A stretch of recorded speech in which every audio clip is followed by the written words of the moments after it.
And we're live. Good evening, good afternoon, good morning, whenever the case may be. Oh, Jeff, you did show up.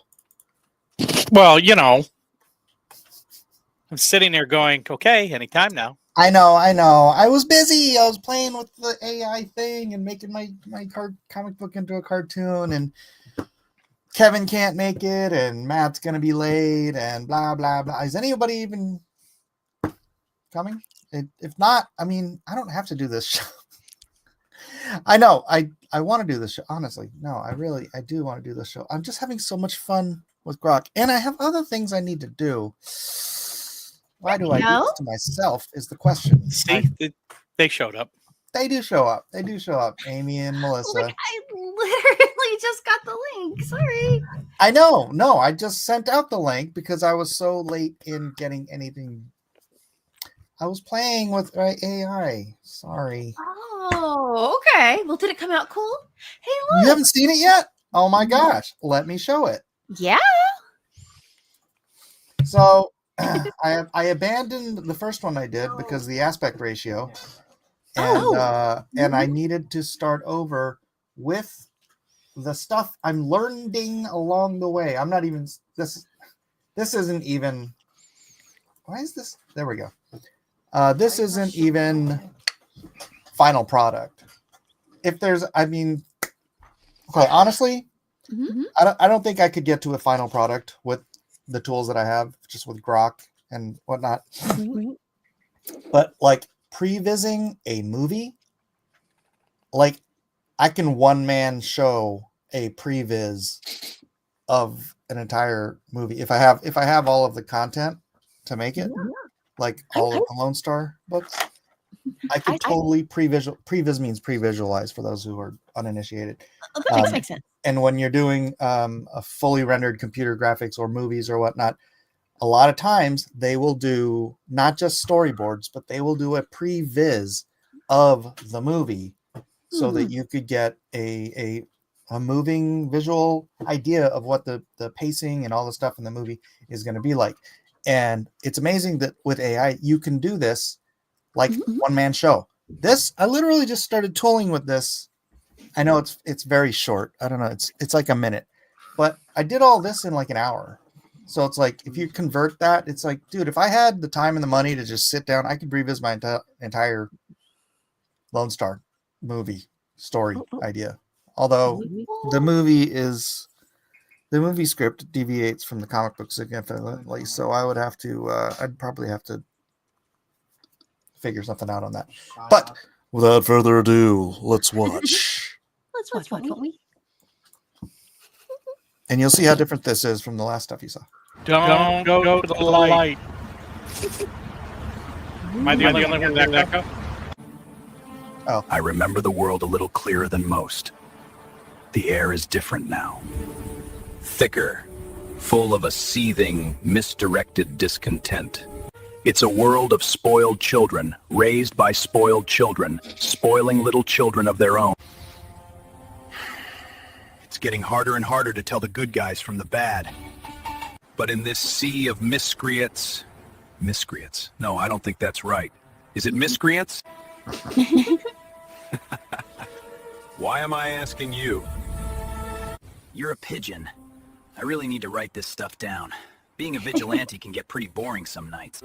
By the way, Mr. Pigeon, have I mentioned how I know when someone needs my help?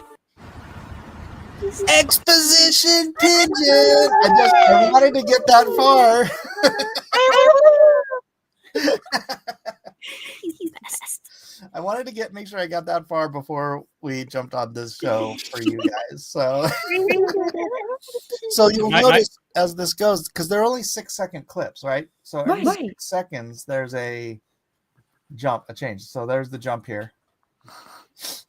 I don't know. See, what I'm doing. Actually, Mike Barron really wanted to understand my process in this, and so does Larry. Where's Larry? Larry wanted to know my process. I could be telling him my process right now, but Larry's not here.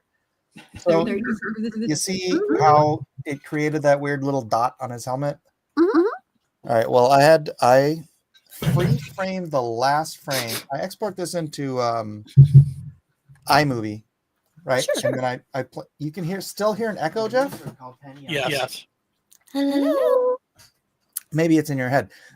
So I let it play that 6 seconds, and then I save the last frame. I import it over to Procreate, and I do edits so that I'm basically.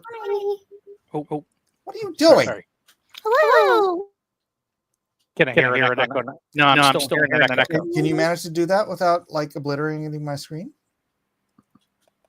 Thank you. You're welcome.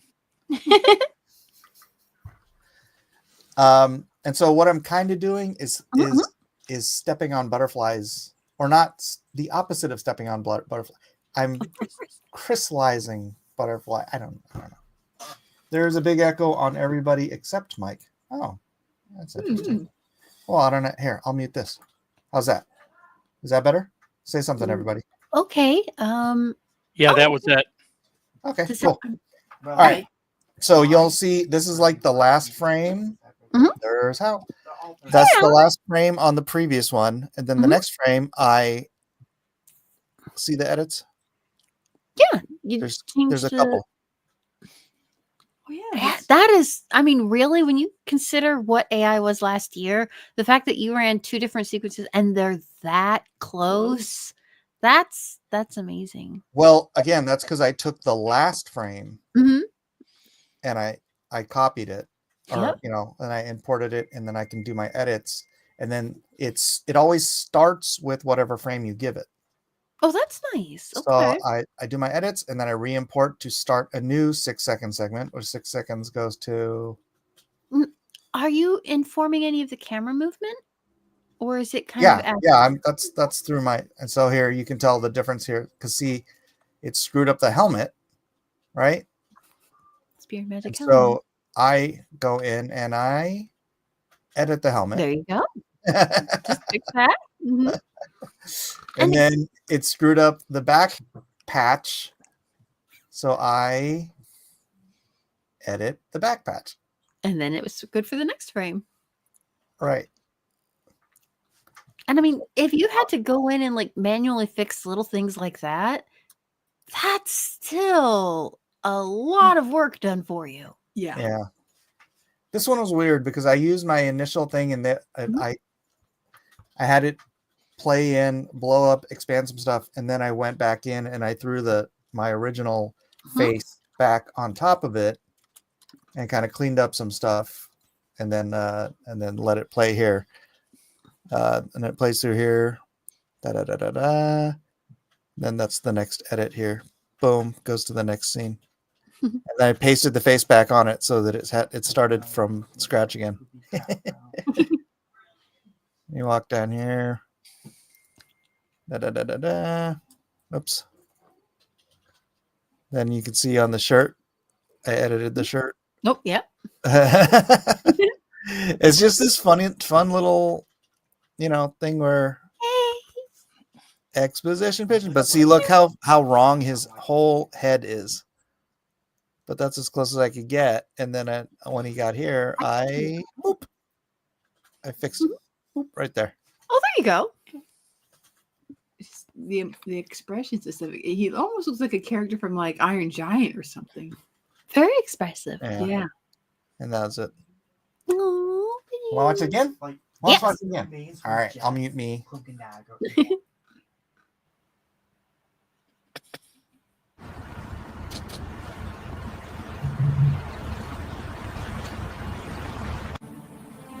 I remember the world a little clearer than most. The air is different now. Thicker, full of a seething, misdirected discontent. It's a world of spoiled children, raised by spoiled children, spoiling little children of their own. It's getting harder and harder to tell the good guys from the bad. But in this sea of miscreants... No, I don't think that's right. Is it miscreants? Why am I asking you? You're a pigeon. I really need to write this stuff down. Being a vigilante can get pretty boring some nights. By the way, Mr. Pigeon, Have I mentioned how I know when someone needs my help? Pigeon. So there it is. There's that. The Very animation cool. kind of looks like a more fluid version of Archer. I could see that, Yeah. That's pretty cool, though. but a much more detailed version too, because it's actually my artwork they're animating, which is And it looks like your artwork. That's one of the things Right. about it, really the is- process that's amazing me. is yeah. it's like, okay, You know, and I we're could going to morph into something we understand, and then we're going I'll to just move let that it instead. play while we're right. Look how smooth it is. It is my artwork that's just being animated. It is the funkiest thing, and I really kind of dig it. What do you think, Alan? I wonder if you're getting Kevin royalties for the pigeon. Got a point there. If Who? it's potato, Kevin, If sure, you're your best friend. Why would he get royalties for the pigeon? Oh, because of his pigeons. I thought that was his pigeon. No. This is exposition pigeon. It's not Oh. peanut. Oh, never mind. Well, I think it's amazing. I'm in awe. I Right. saw this video that was someone was doing an AI video, and they had their character, and they said, okay, here's a drawing of my character, or a picture of what my character looks like, and then they took a video of themselves doing the acting, and said, Right. okay, it's this character doing this. So they kind of like, oh wow, like sitting at a table and having a conversation, and then just kind of took that video, and then took the character and went squish. Sure.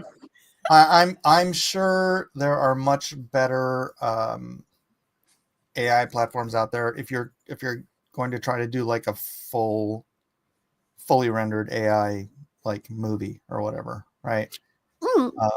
Just that there's so much new tech coming along, but this looks, because there's a lot of it is about trying to make stuff that looks real, and I'm Mhm. impressed seeing something that can actually look at art and then Yeah. go, there you go. Maintain the art. Right.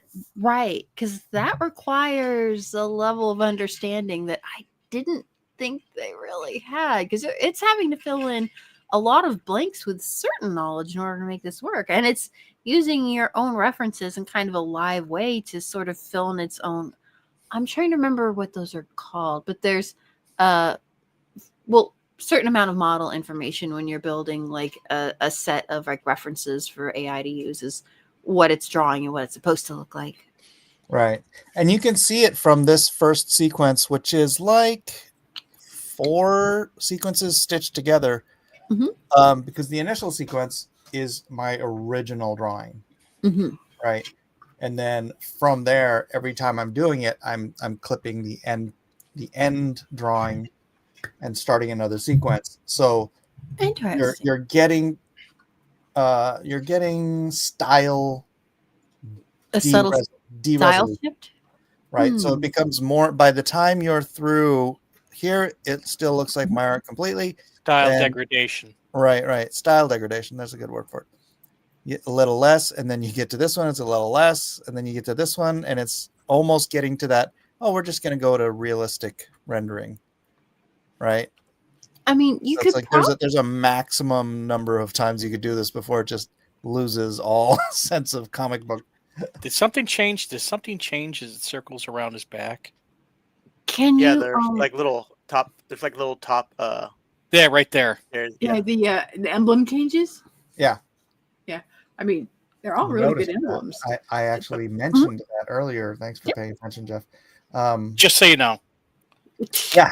But it's almost there. You get a character model scanned in. This is like That's the what future of animation. Yeah, but that's what I'm saying. There's gotta be like Sora and these other AI programs. You could probably do all that stuff. I'm just using Grok because It's there. Squidgrow here, advertising for Squidgrow. Squidgrow pays for my nice. check mark, so I get Grok for free. And I've really, I mean, just Nice. these little clips are bowling me over with what Grok can do. Doing great. So I don't know if a combination of different AIs, like if I wanted to do a full-length animated movie using my art style, which Can I- you that'd be can you freaking use- awesome, right? That'd be pretty cool. Oh, what is that movie that it's all AI? Well, I mean, the acting. isn't. Critters with a Z. Critters with a Z. Yeah, that's being produced. That's the animation, and that's done. I'll say in 3 years. 3 Yeah. years is commercially available to everybody to do that. I don't know. One thing I do not like is the voice. I don't like that scratchy as it sits there and it tries to. Digital voice. Yeah. Yeah. You It's can scratchy. always get an actor to record Oh, the yeah. lines. You do Yeah. a voiceover. Just get it, be Matt Damon. Matt Damon. Matt Damon. Matt Damon. Matt Damon. Matt Damon. Well, that's what I've been all wasting my time doing. So There's gonna be purists, but who cares, man? Look at this. This is amazing. Your art comes to life. yeah, my art, right? Can you add additional references to the video clip? Like, if you had an exit frame or additional keyframes you wanted, could you put those in there? Or is Grok cannot do keyframes. I know that something out there can do keyframes. You've seen the Okay. Photoshop that's like this now, right? That's coming out. I think it's. I have It's like Photoshop. I don't. There's I forget the name of the program or if it's going to be a add-on to an existing program, but you can draw keyframes and it'll animate the whole thing in between for you. Shut the front door. Send me that. I'll look for it. Yeah, but it's a Photoshop thing. Yeah, dude. I mean, you wouldn't be able to do it in like comic like this style, but like a comic strip, a simple comic strip, doing keyframes like that.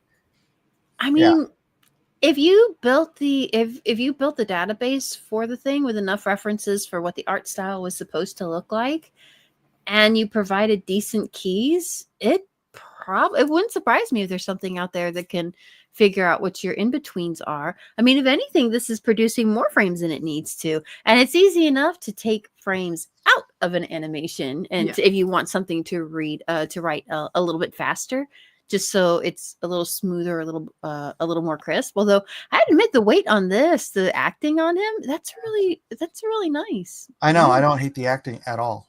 It's I wouldn't. Although, like each of these, dude, I go through so many trials. Like for each, it's not like every single one of these is like, oh, I just said it and it did it, right? And it's like I just go through and through and through and through and through and through, and it's Oh, sure. There's a lot of editing and stuff like that that's involved in the process. It's not just a one and done thing, but it is still, when you consider how much it is getting done in so short a time.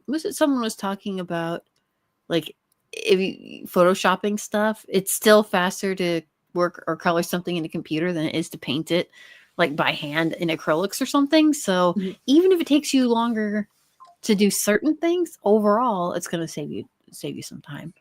Oh, an exposition pigeon! I love you. You're so cute. yeah. And you know what's something interesting is look at the animation on. Hold on, exposition pigeon. Look at the animation, how it's like. It looks like gobbledygook, right? Yeah. Smears. It's like it's like it knows visual animation better than like an animator does. Right? It's not trying like to do when everything literally. Right, when it's playing it, it's like you don't notice none of that.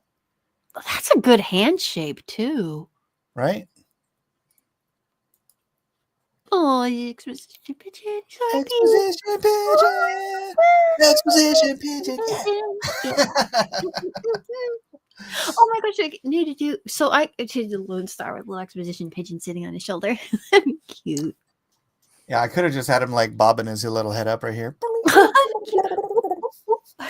He's so cute. Wow. Well, that's that. What time's Matt say he's coming in? Oh, I don't know. Half past never. Yeah. I'm just shocked that Larry's not here. Oh, Yeah, where's Larry? Kevin was. I He's your showed him, buddy. I didn't even show him this one yet, but I showed him the previous one I had done. Well, actually, let me see if I can find that. Could always call him and annoy him. That's fun. That is accurate. Hey, Larry, guess what? I kind of want to show the other one that I did. I just don't know if I sent you guys the final, or not the final, but the latest draft. Da, da, da, da, da, da, da, da. I actually prefer the animation in these frames. It seems Oh, more to fluid. the first draft I did. Yeah. It seems more fluid. The more detail, I don't know, seems to take away from the seems to take away from the motion. Doesn't feel right. All right, hold on a second. Oh, there it is. All right, so this is the that segment. yeah. Yeah, the well, like I said, the new one's the updated one, so Right.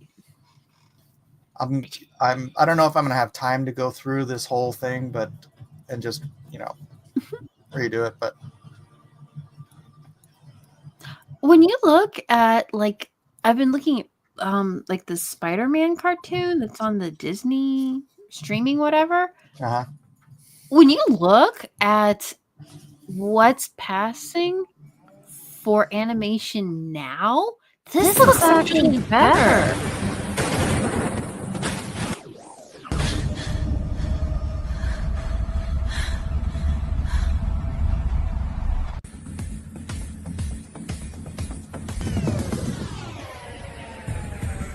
You think this cuffs me?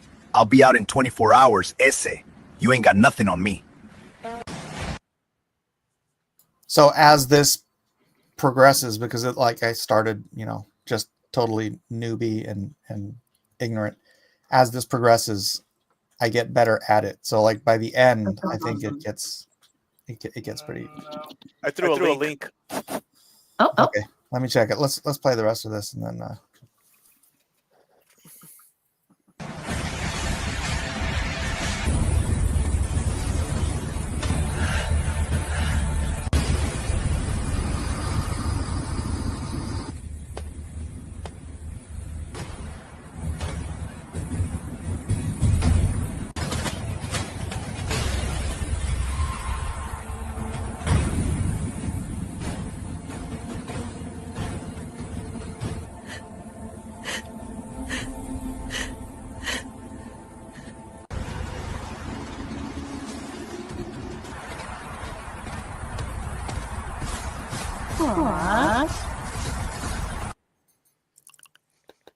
She had eyebrow whiskers.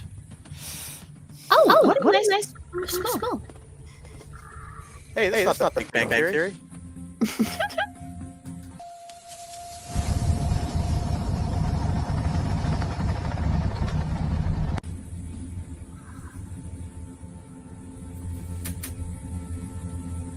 And that's how you do it! But seriously, folks, let's not blow up the kitchen again, okay? Why don't you play the stocks or get some crypto? Plan for your retirement, Bob. Nobody retires from this job. You just need a good retirement plan. You know how to make God laugh. Make a plan! Make a plan! Knock it off, Killjoy. Hefe, why you drink coffee before you go to sleep? So I can wake up bright-eyed and bushy-tailed, hothead.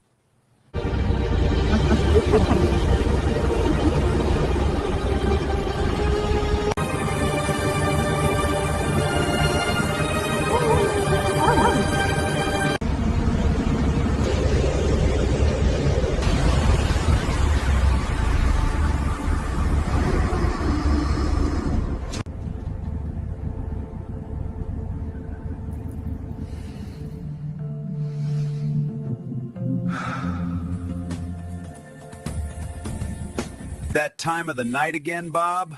Duty calls. Ops meeting 0400, don't forget. Oh. I'll be there with bells on, Jim. Table 3 needs more fries, Charlie. You got it, Angel. Well, you gonna order something, Flyboy? Or are you just here for the view? No, you've been coming here for 6 months, every night, gawking at me. Well, I wouldn't say gawking. Nah, gawking works. Maybe I just really like the coffee here. 6 months today, Bobby. Happy anniversary. Walk a girl home? Wild horses couldn't tear me away.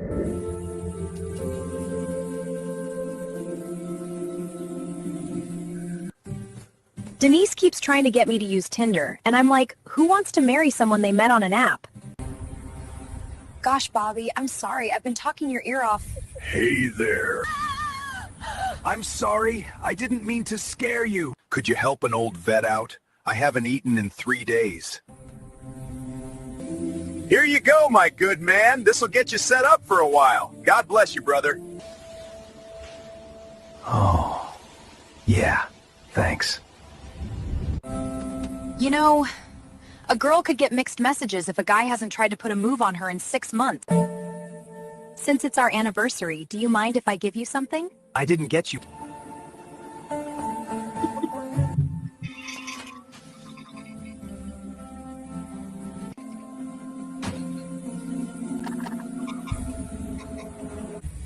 Sorry I'm late, boys. Did I miss anything?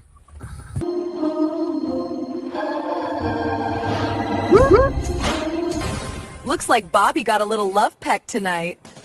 How about a little kiss and tell? A gentleman never will.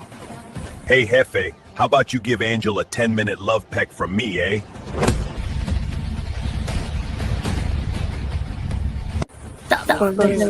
Jefe, come and get it. Anytime, hothead!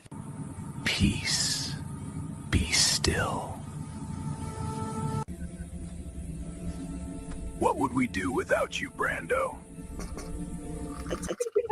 The last mission was a bust. Are you sure this intel is good? This intel is actionable. Be ready for contact. We talking about vamps, Jefe? Likely. Could be wargs. Maybe lichen. Do not rely on your powers. You never know which of them may be immune. I don't know why Livingston has to treat us like we're kids. Ooh, shotgun! You don't want shotgun. You want to sit in the back. I want to sit in the back. You've never used that Jedi mind trick on me, have you? Would I do that to you? That's not an answer.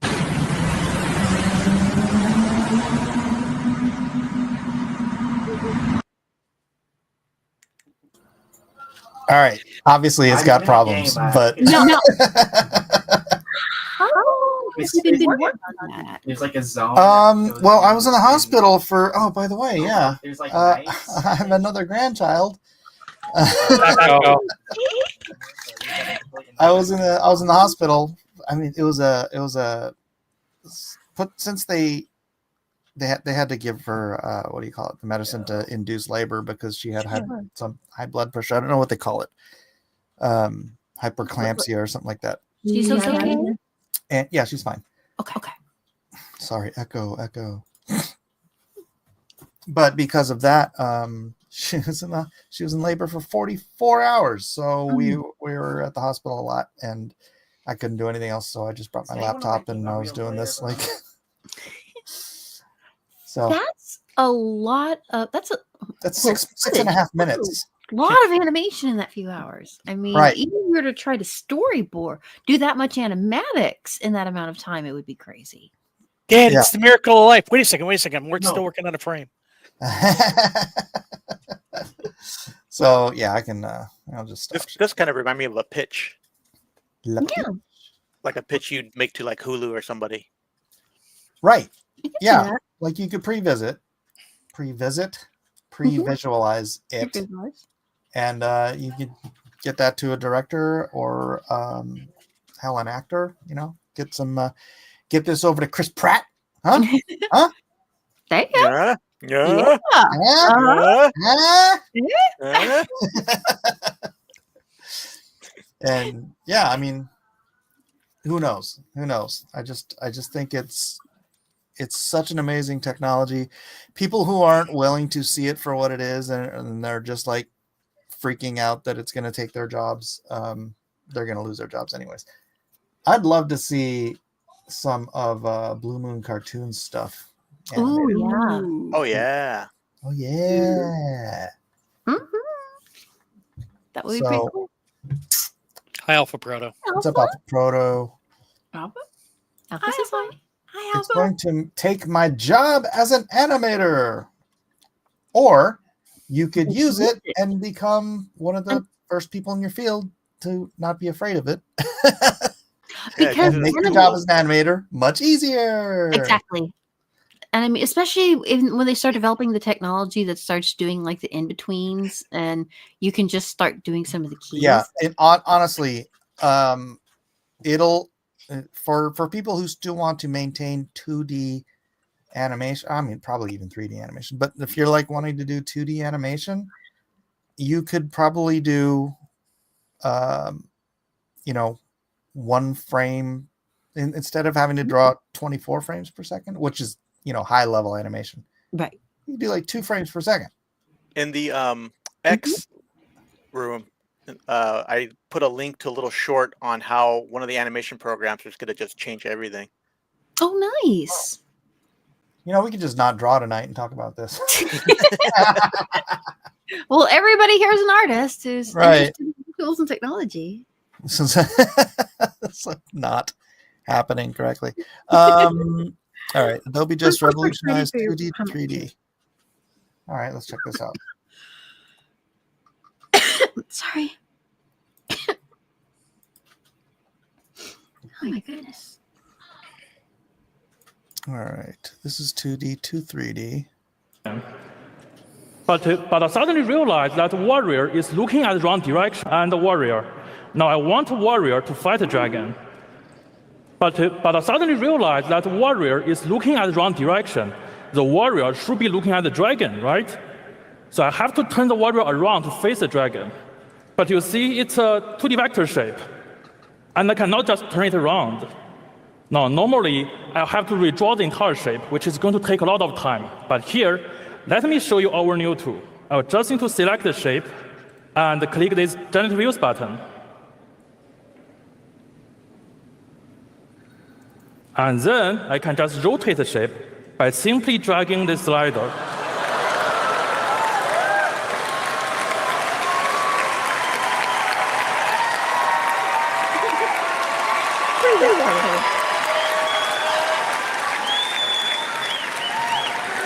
Thank you, thank you. I love this audience.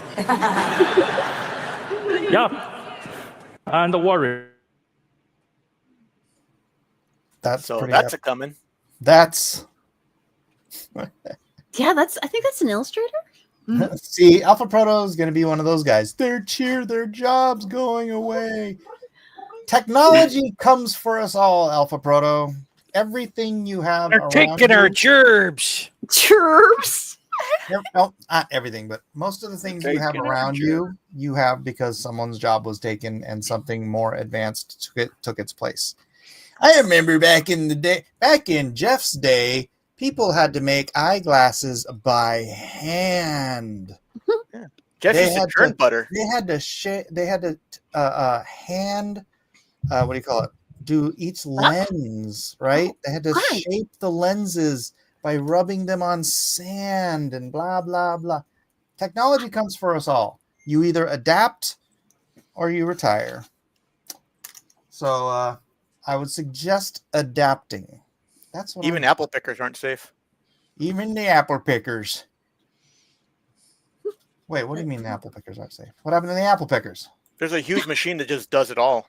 Oh, Yeah, really? all that. Yeah, it's a Oh, huge look. monster of a machine that does picking and everything. It's amazing. There you go. There you go. If you want to be, I always use the silversmiths, the silversmith thing. Like before they invented the machines that could just pump out forks and knives to the point where everybody has a fork and knife. To the point that people have so many knives and forks they throw them away if they bend them a little bit. Right? That's a funny thought, but there was a time when that might have even been like a It was a luxury. luxury. It was absolutely a luxury. That's right. People ate with their hands. Thankfully, I'm from the Orient, where we were smart enough to figure out how to eat with sticks, Mm-hmm. because everyone can afford sticks. There you go. Keeps your hands clean. Apparently, no one in Europe was like, if I took a couple of these knitting needles and did Right. this with them, I could pick up all my food. We're already using them for these nets. Let's just go ahead and Right. pasta is So- basically like yarn. I bet I can work Yeah. something out here. I think intellectual how do you put it? The arts basically have been immune to this up until now, but just think back through history since the industrial age, how many people's jobs just got sucked up in technology from like I said, from machining knives and forks and tea kettles and whatever. Shoot, logos. They're already taking my job. Used to do a bunch of logos. Now they just go and AI will do it for you. Yeah. There you go. Yeah, that's the things like, well, how are they getting? You're still getting someone to do that. Yeah. Because if AI is doing animation, you're still technically getting an animator to do that. They're just right, but it becomes like an assistant. Right. Right, like, or you become like the art director. Now, the AI couldn't have done what it did without my input, without my actual art. Yeah. Right. It could have done a thing. I could have said, hey, I want a guy in this suit sitting on top of the thing, and it would have generated everything carte blanche. But that's not the same thing. It's a different process. Right. Yeah. And it's that, bro, I cannot mother flipping wait until AI takes all the colorists' work. Sorry. You know who else can't wait? All of the colorists. Because the colorists, industry secret here, don't tell anybody. But the colorists in the industry are champing at the bit for AI to take 90% of their grunt work away. Because that's what you're going to get. You're going to get AI do the flats on this. And then they're going to go in and they're going to like make sure all the flats colors are right. Yep. And then they're going to put it back in the AI. And Shad's already done this process with some of the stuff we're practicing on. And then do full rendering in whatever particular style you're doing. So obviously a colorist, like, I'm not saying Laura Martin. I've talked to Laura Martin, so don't take this, but let's say Laura Martin, like, well, I want to use my style. I want to just continue to use my style. And so you can then have it render all the colors in your style, and then you lay back over the original line art. And then I don't know if an AI can yet go in and do all of the special effect, because you have to do color holds and stuff on the original line work, which the AI can't, as far as I know, cannot yet do. No, what color holds be? Yeah, all the color holds. You know what color holds are? I'm not exactly familiar with that term in the process of color. Okay. You see on his shirt? It is like a yellow color. Where it's black. But I mean, the original line work was black, but you see how it's like fading into oranges. Oh, okay. So color the line art. Right. You're coloring the line art, and that's not something that I'm aware of that AI can do. So, but what you've just done, if you're a colorist and you're willing to use this technology, right, is you've shortened the amount of time it takes you to do a page by probably 80 to 90%. Absolutely. If you want to do 100-page book, it's not going to take you 3 months. Exactly. You could get a 100-page book done in 3 weeks. Right. You can, or a month, maybe a month. Yeah. And then you can spend time on some of the detailing. And if everything doesn't come out perfect, you can spend time fixing the details that need it. And that's okay, because you're not having to do literally everything. Yeah. Yeah. And and that's a great thing, is like, AI is not going to do it perfect, right? No. So if you are a colorist and you know what you like, you can get your rendering all done on AI, and then you just go in and you're like, oh no, that's not right, and you just go in and you fix it. And that's you want to add an extra, half an hour to a page. Not a big problem when you didn't spend 3 days on it. Right. Yeah, Shad and I have been trying to figure this out for a while, because colorists have been the bane. I've been done with the art, 125 pages on Shadow of Conqueror 2 for, I'm pretty sure it's damn near 2 years now. And colorist issues, again, I don't ever, That's the technology we'd like to see. Finishing up a little faster. And coloring too, if you're doing animation, that's another huge thing too. You want to make sure your colors can be maintained from frame to frame. Yep. Yeah, so it's going to be a tool that's going to make a lot of stuff. Here's the thing. People are going to use AI to pump out a bunch of crap. Sure.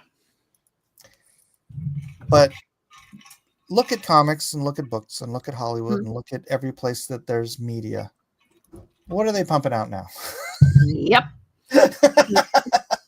Yeah, they're going to be using it to do So, bad work on stuff. if they are- ultimately, it is going to be the people with the greatest vision, the greatest storytelling, the greatest ideas, and the greatest. If you're equalizing the quality of like cinematography, all that stuff, whatever. If you're equalizing all that, then it's the best stories that are going to be the cream on top. So it's kind of funny. I've been working on some sprites for a game, and I like doing like traditional like sprites and kind of simplified art. And my default for running animations is 8 frames a second. For some reason, to me, that just looks good. I love being able to make 4-frame walk cycles. They feel video gamey to me, and I like them. Yeah. But if you were to get to a case where you needed something to be more high definition, or if you wanted to use some of the animations from your game to make like a little animated feature or short video or something that could run on like YouTube, you could in theory get to the point where you could put in the animations and say, hey, I need this at, like a widescreen, like full like cinematic res, and I need all the in-between frames to kind of make it fit film, and it'd be like, okay, and like upscaling, like Krita has upscaling now where you can, thank you, Car, you can put in like your artwork that's just kind of like small and kind of roughed in and say, hey, this needs to be the size of a billboard. And it's like, okay, give me a minute. And then it'll just upscale it for you, which is all pretty cool tech. It's a lot faster than going in and cleaning up all the art by hand. That's for sure. Dude. Yeah. Yep. And yeah. I don't know. I'm excited. Yeah. I'm wasting time doing this. I would love to though. If somebody was like, hey, I'm going to fund you to just previs your whole story out, I'd be like, sweet. Just pay my bills for 2 months and I will. I think it would take 2 months to get a proper full free previs of this whole thing, because sometimes it takes a long time to get one. Because like I said, it was a couple of hours I probably spent on this beforehand for that 1 minute. So if you're doing 90 minutes, that's a lot of hours. Yeah, it's still, a lot faster than the old-fashioned way. But Right. I wonder how that would work with like editing and like compositing. Like if you could do like the animations like on flats or like on green screens or something, and then like composite them together. Would that give you more freedom in moving things around? But I guess that would be less of animaticing like a comic, because the comic again already exists, and more like producing a scene.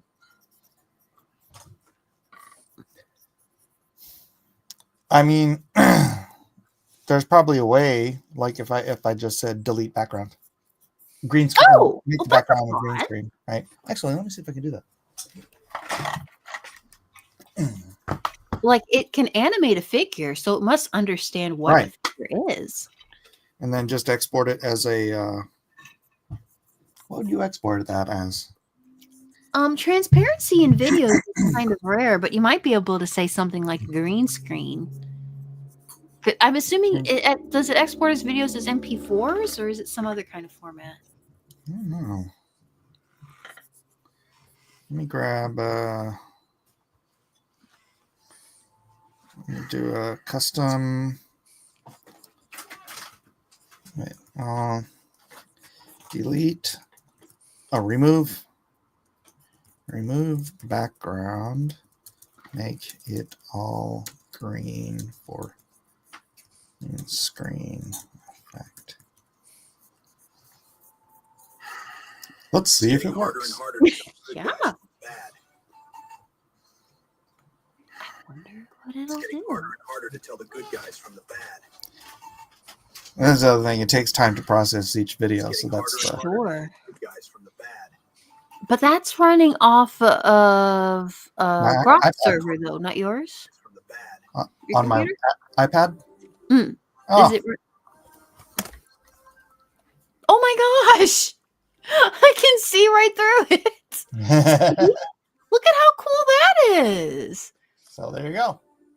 Nice. That makes you look like OnStar. Right? So then if you wanted to take like some animation you did for a comic or something and then turn it into like a talking sprite for a video game, because my head keeps going back to video games, Yep. then that would be a real fast way to clean it up and it looks nice. It does. Yep. Mm-hmm. And then if you wanted to just make different backgrounds, you could do that too. Correctamundo. So cool. I don't know. So, you getting like any royalties from Hedge Knight? Not that I know of. Yeah, they did kind of copy your helmet design.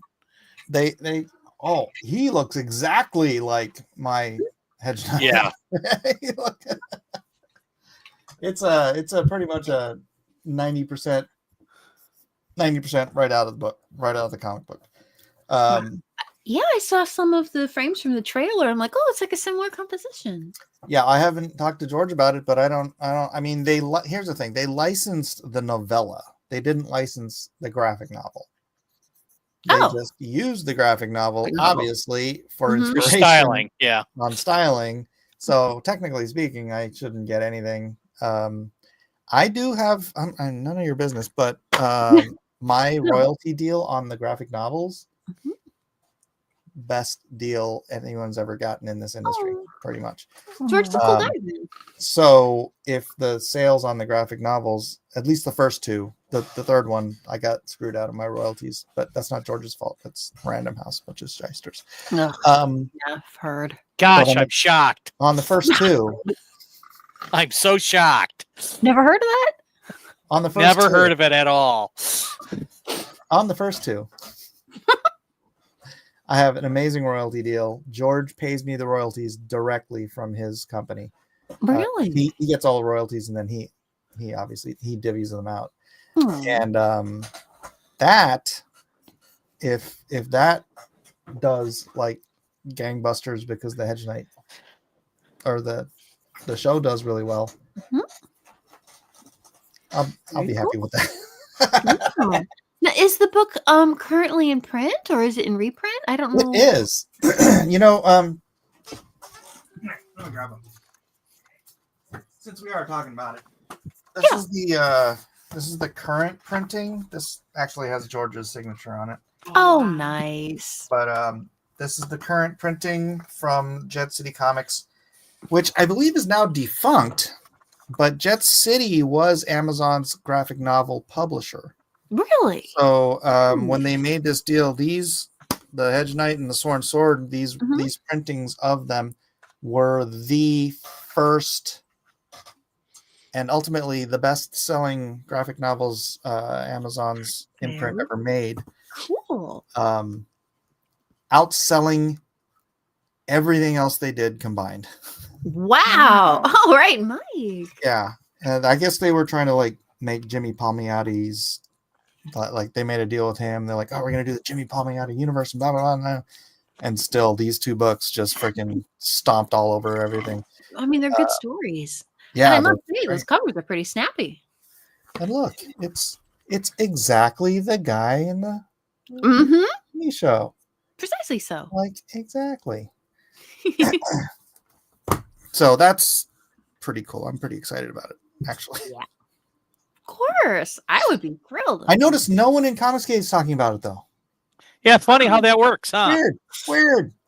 Everyone else in comics culture and in nerd culture and in pop culture, all those channels, there's a Night of the Seven Kingdoms videos all over YouTube.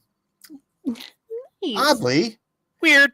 No one in the movement called Comicsgate seems to care about this. I mean, it's a great book. Weird.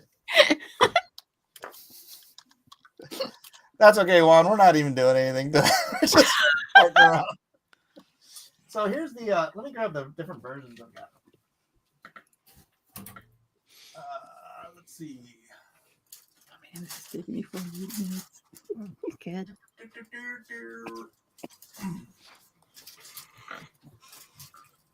Ooh. Here's the when Marvel came knocking. We went through different stuff. Like first we went through Image. Mhm. We took it from Image. We ended up doing the trade paperbacks through this is a Italian version, but through Devil's Due, right? And that's the same graphic novel. It's just a different country? Cover. Yeah. Oh, okay. Oh my gosh. So the original graphic novel, not using this, use that format, but it didn't use that actual cover. Let me see if I can find any. I might not have any. I sold. Oh, this kills me. So the original version, I designed this cover because it was like the original novels. Sure. Right. I'm like, I want the graphic novel to have the same dress as the novels, but with different art, right? Right. This was actually the art on the original cover. Oh my gosh. Is that yours? Here, and it said that George Martin. I was like, oh, cool. I got my comps. I got 50 of these in my comps. Like I said, best deal ever.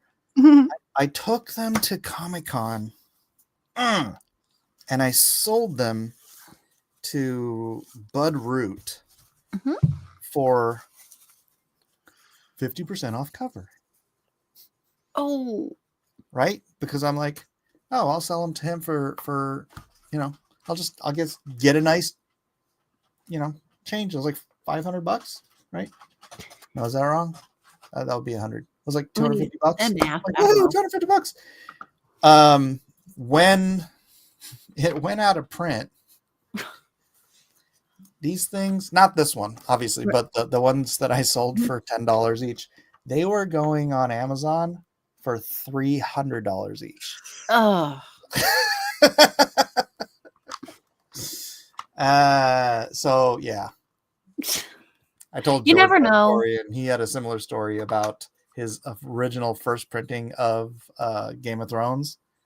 Really? Yeah. He had like 1,200 copies of them, and he was selling them on his store for like, cover price, just and then sold out of those, and then now they're like that original printing is worth like $1,200 per. It's like.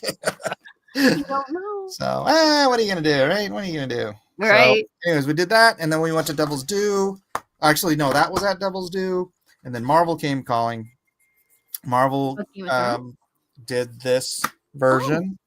This is the hardback, and then they also they published the Sworn Sword, which was part 2, right? So that was their deal. I worked for Marvel when I was getting the Sworn Sword deal. This was the last thing I ever did for Marvel. And that then was also released on Amazon. Well, right. So hold your horses. This was done years before HBO came calling. Oh, okay. So HBO comes. So the Marvel does this. They print it, they sell it, and then they let the license lapse. Ooh. But that's smart. About 6 months after the license lapsed, the HBO deal is announced, and Marvel comes calling George. And George is like, "Yeah, no, yeah, no, something like that." And then Amazon comes calling, and Amazon's like, "We want to start a graphic novel thing, a graphic novel company for Amazon called Jet City Comics, right up here in the corner, and we want your books to be the first ones we publish." At the same time, roughly, the Mystery Knight, the 3rd installment, was greenlit, but had already been directly because Random House was already doing all the Game of Thrones books, which I don't want to grab those, because they were already doing that. They wanted to do this as well, so they just hired me directly to do all the art in this. Stole my royalty rights because they're but we got that done. So this is separate from these publishing wise. I don't know what's going to happen now that Jet City's in the toilet. Does that count as letting licenses lapse again? Huh? Does that count as letting a license lapse again if they're no longer there? I honestly don't know because they are owned by Amazon. Right. I guess I could ask George, but he takes forever to return emails. I think he's busy. Books. Really? You think so? What do you think he he's might doing? be a little busy. Just a little? Oh, okay. So he always does respond to my emails, but it usually takes quite a while. So I don't know how often he actually sits down at his computer these days. Checks his email. Hey George. Although now here's the thing. You ever heard of those like writers that they only type on like the old ribbon typewriters and stuff? Well, George started writing on an old DOS machine. That's how he first started writing books and stuff. And that is the machine. It's the only thing he writes on. So it's like some old janky 1987 DOS machine. I don't even know what year it's from. Oh my god! That's what he writes on. So it has no internet. It has no interruptions. It's just it's like I love that. Oh, man, that's productivity. Oh yeah, you're not gonna take off and start doom scrolling. Why is my work and my entertainment on the same machine? Yeah. So it's he gets very focused. Herman, maybe you should try that. MS DOS, ring a bell? Yeah, I remember MS DOS. Run : Notepad. No, there was you didn't type in run. You just typed in the program. Although there's two types of executables. There's comms and there's exes. Oh, I remember exes. Wait, comms? Like COM? So it'd be like run : MS-DOS.exe. No, you didn't run it. You bootloaded it. You I remember hitting run for stuff. No. What do you mean no? No. You booted it off of a floppy. It had boot sector. What were you running then? I remember having to hit run to play stuff. Like in Windows for the way back. I mean, I was using computers back because my dad was a pioneer in the computer industry. Might have been CPM, but what was it? I don't remember. I was a kid, man. I was just a young kid. My dad would bring home these the 7-inch floppy disks and the 5-inch floppy disks, and he'd have like these 8-bit or 16-bit games, probably 8-bit games, like from work, like they're just going around on the internet or whatever. The back in the day before the internet was the World Wide Web, right? Before that was a thing. Yeah. Bulletin boards, yeah. My dad was doing all that stuff, so he'd bring home. I remember a game he brought home called Necromancer. Ooh, that sounds spooky. Was it spooky? Yeah, it's like you're a wizard, like I guess you're the necromancer in the middle of the screen, and then there's like all these things that pop up, like apparently from the grave, and like come to get you, and then you have to zap them. And But was it like Oregon Trail graphics? Probably. Yeah. With all the people who died of dysentery. Yeah, I'm really, now dysentery, snake bit. Now that I think about it, I think that was the apple that you had to run stuff with. No, I didn't have. We never had apples. My dad hated apples.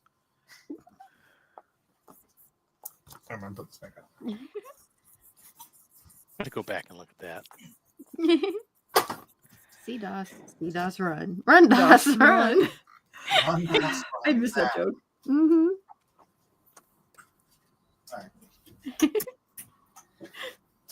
Well, that's my memory lane. I was just watching Kojima Wants to Be a Kamen Rider. Kamen Rider! I used to watch that in Hawaii as a kid. So is Tojima First generation part of Kamen Rider or something else? No, I don't know. Yeah, list the DOS commands. The show Better than about Tojama, am I right? ordinary And- guy who tries to become a common writer is actually pretty good. Oh, okay. There, balance.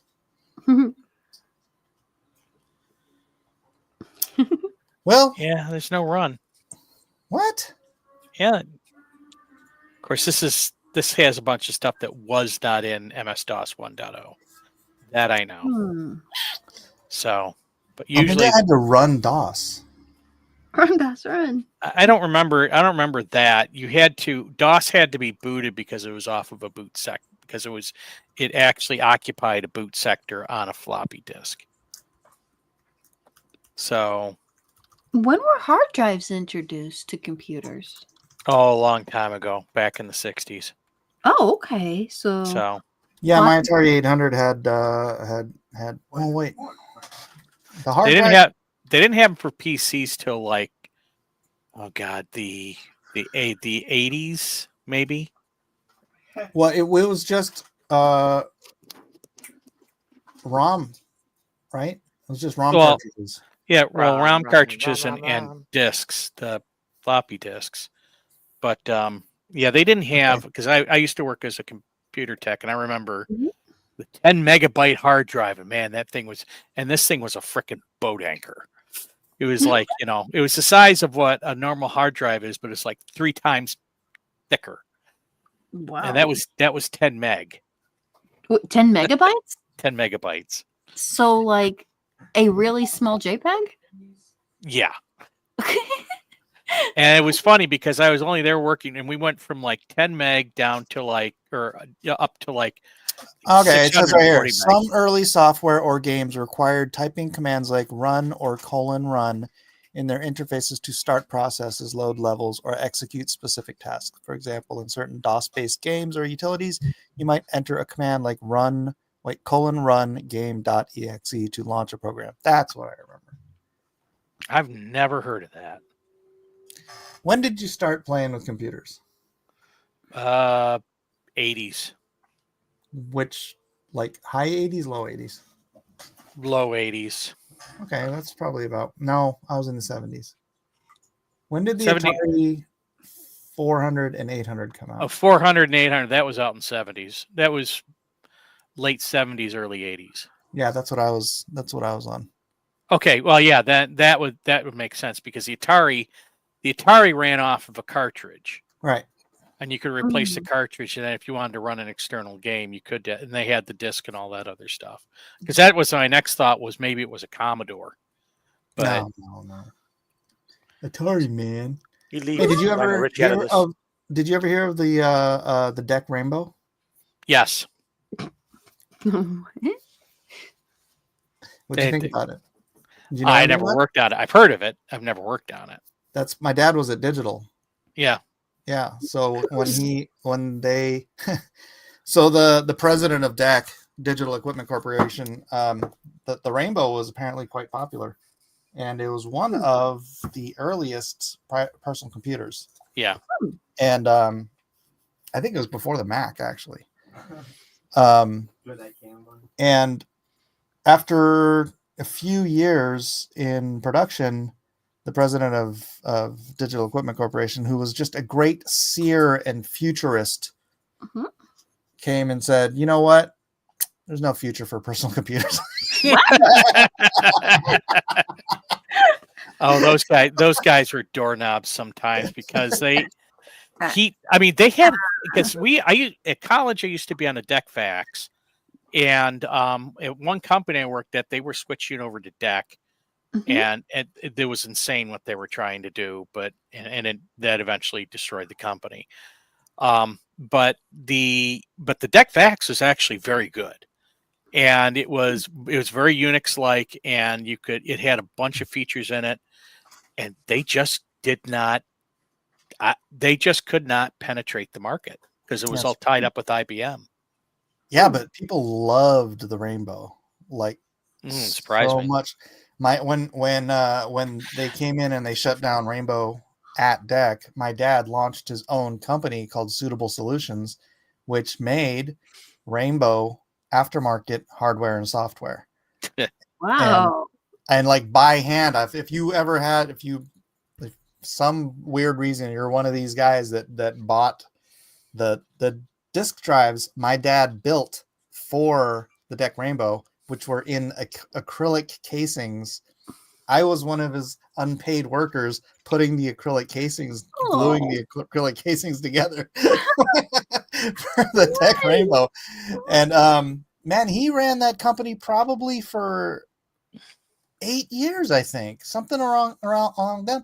That's how long people kept this defunct computer in the early days of PCs rather than going to Windows or IBM or Apple or everything. They just love find one of these. What's the likelihood George is using one of those computers still to Yeah. Pretty low. Pretty low, yeah. You think so? Oh, okay. Yeah. And my dad invented it was the click clock, which was a plug-in clock for the Rainbow. Like, because it was before computers came with time already integrated in them. It was really, I mean, my dad, man, he ended up working at Sun Microsystems, and he was part of the team that built the workstations that Toy Story was made on. Nice. So he actually got invited to go see Toy Story, like before when it was Steve Jobs. Steve Jobs ran Pixar back then, and he was like, "I want to go see a cartoon." He was a real You dad. could have taken me. I would have gone. After I built all those acrylic cases for your show. Yeah. Just as it all. My dad loved his computers. All right. Well, connection to we're technology. not drawing anything tonight. Oh, I was. okay. What? There, let me see. Image. See Colin slash. Who's Colin? And why are you slashing him? Or what is he slashing? Let's call him Oh. Slash. I'm drawing on my phone of all the silly things. Where's my stylus? Oh, your stylus. I was Oh. slowly sketching. Were you sketching the Hedge Knight? Yep. Yes, sir. Oh, Dunkin' Egg. Oh, that looks awesome. Oh my goodness. You are the size of my sword. He Ah. looks so cool.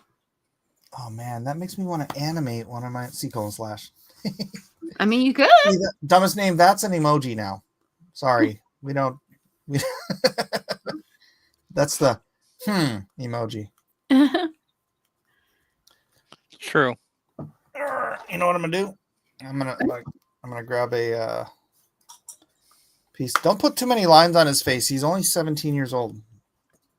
Does he have any like scars or anything like that, or is he pretty? Not fresh until too? after. I mean, spoilers, but he gets a scar in the Sworn Sword. I was trying to. I was tracing the actor's face. Yeah, the actor's a little old, but what are you gonna do? No, he does the role well. It's also like back then By the way- when you're 17, it was a rough life. So you probably look like you're 30. That's true. That's true. 17 then was like, holy smokes.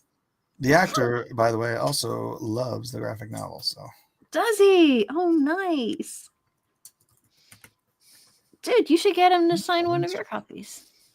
yeah, I tried to. I you can tagged find him. one. I tagged him on a post on Instagram. So we'll see if Oh, he's nice. like. It's early days, so he still has very few followers. It's like once this comes out, he's probably gonna have millions of followers.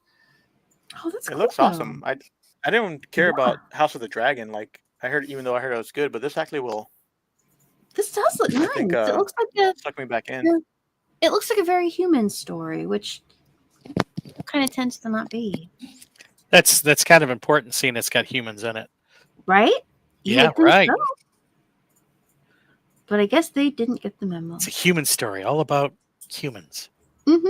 being human Yep. with swords. And dragons, I guess. And hedges, apparently. Yes, big hedges. Lots of hedges. I was Lots of expecting hedges. Amy and Melissa doing Over the Hedge Night. Oh no! I have to admit, I was this close to doing Hedgehog Knight. Oh, little hedgehog. That could work. No, I just wanted to be. I just didn't want to be.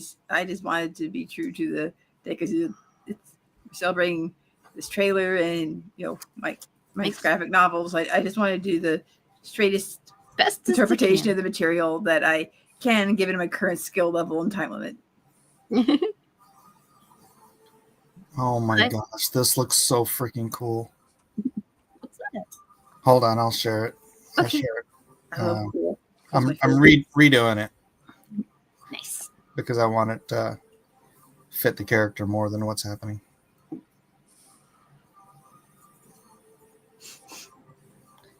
It's just watching my art come to life is just That would be a buzz. Right. stupid. Why are you freaking changing his helmet? Oh, I don't know. I'm sleeping. Give me some time and a cup of coffee and I'll fix it. Oh, they had this program called Wombo that would take like pictures of people and make them sing little Funny little songs. Funny little songs. I actually had like one of my avatars that play on that. That was fun. I imagine what Mike's seeing right now is perhaps just like at least 100 times more amazing. I still thank you, Wombo, for the fun times. Yeah, I used Wombo a lot. Oh my gosh, you know what? It's they're trying to show his face because I put bereaved. Oops. You bereave in love after love. Okay, well, seeing I got a book I got to finish, and there's not going to be a poll, I think I'm going to drop out here. Okay. You're And watch- inspired to go write your book. Get a No, DOS computer. I'm like horribly behind on my book. Oh, okay. Good All luck right. with writing your book. It'll be amazing. All right. Talk to you later. Thanks, Jeff. Bye. Bye. Goodbye. Bye. Bye. Bye.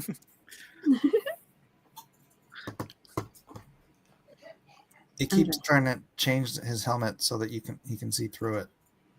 Oh, I want to draw a face. Oh, so now bad. he's got a lizard-shaped helmet. What is this? Okay, I'm probably I bet not it wants drawing. to animate the helmet itself. Give it expressions.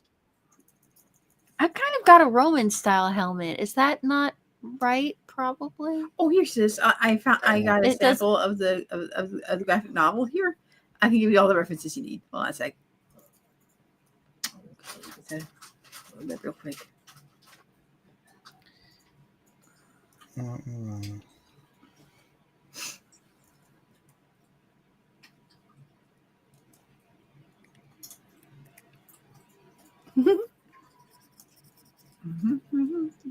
It's on super sale. I'm kind of tempted to buy the Kindle version, or maybe the paper version. Honestly, it is. I do like flipping through a book. It's nice taking a break from screens. You know.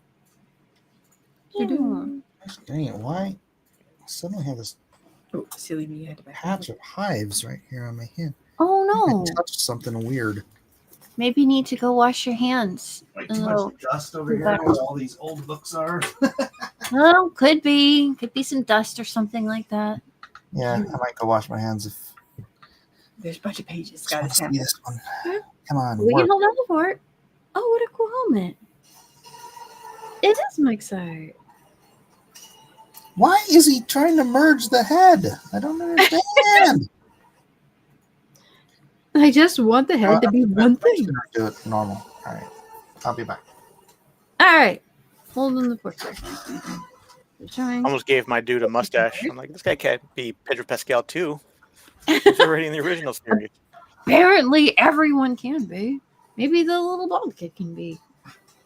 And he was already in the original series too, which is hilarious. Did I mention him? Pascal? Yeah. He gets his head squashed in. Spoilers. So it looks like his helmet is. Kind of the half helm or something. Once again, they're changing the shape of the helmet. Well, they're still probably doing better with it than I am, but I'll do my best. It looks like the guard part goes up to the nose. I'm not sure I want to do that though, because I like the way his cheekbones came out. Just got here. What's the update on the show? Viper. What? Huh? Oh, any I think he's asking for any news on your On the Hedge Knight? Yeah. Well, they dropped the commercial for it. Oh, there we go. Comes out in January. Looks pretty good. Yeah, January 18th. Really? That soon? Okay. Oh, look who decided to show up. Hey, Matt! Oh my How you goodness. doing? Take him a moment there to find all his sound stuff. Talk about a kind of a dramatic late entrance, huh? Mm-hmm.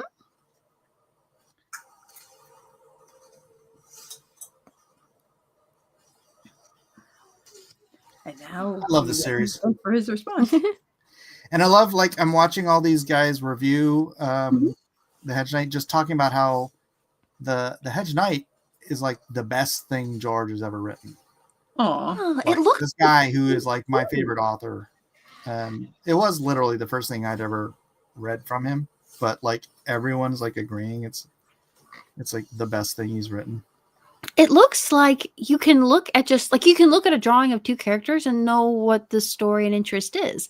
Like I've looked at a lot of pictures from the Fire and Ice series, and you're kind of like, so what is this about? And it just kind of seems to sprawl on forever without a really clearly defined point.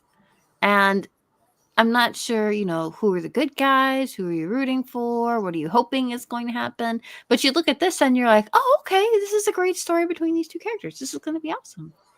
Yeah, it is awesome. The graphic novel. Actually, you know what?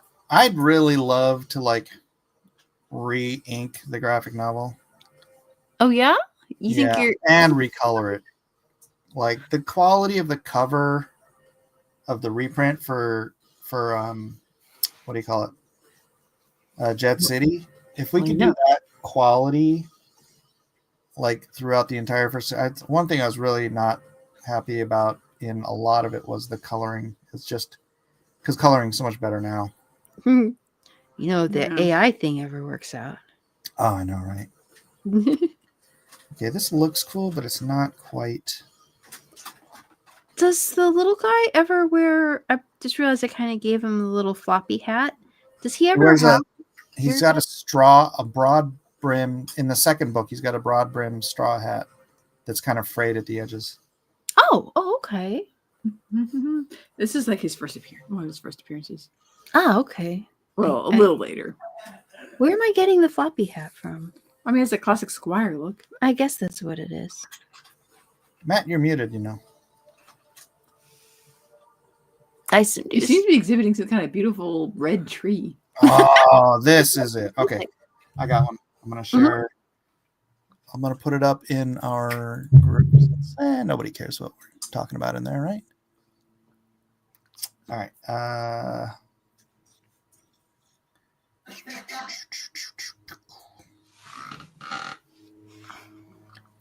Check this out. Ooh, I want to see. Hold on.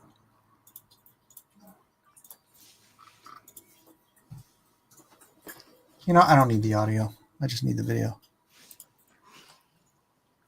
Oh my gosh, look how cool that is. Oh.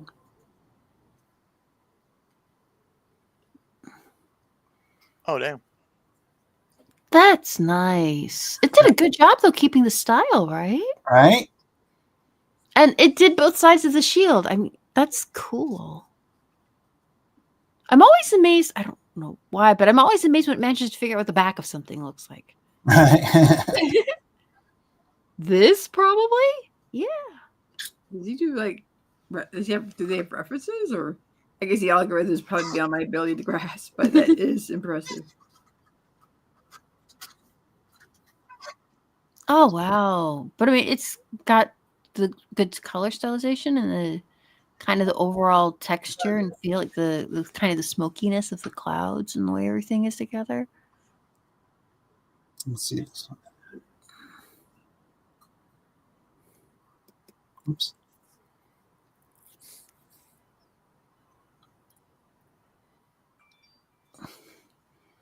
I like the highlight on the metal cowl part of it. Like, there's your light, and it's playing across it really nicely.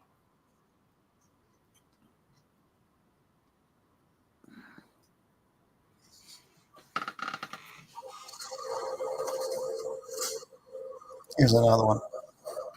This one's not as cool. Oh, wait. Isn't it? Oh, I didn't send it yet. It's thinking about it. It's like, There you go.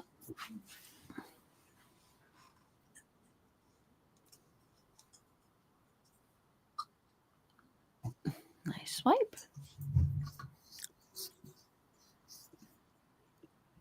Man. I mean, why does everything with me go back to video games? If you wanted to make like an attack sprite from that, though, you're like, there's your ace hit. There's your, guard. Could you do a sidestep? Nice. Okay. Now take out the background. Perfect. Right. Dump that in your video game. I'm going to do that. Remove background, make.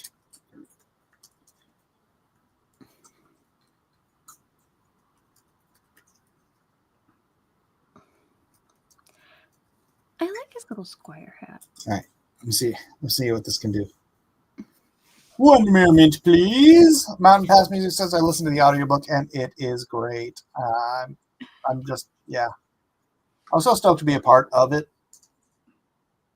So it's nice when you get to work on something that's really quality. That's like, oh man, this is great.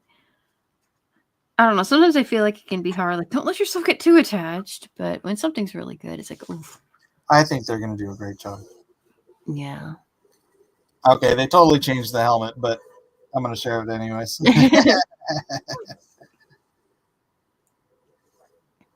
This really loses a lot of the design.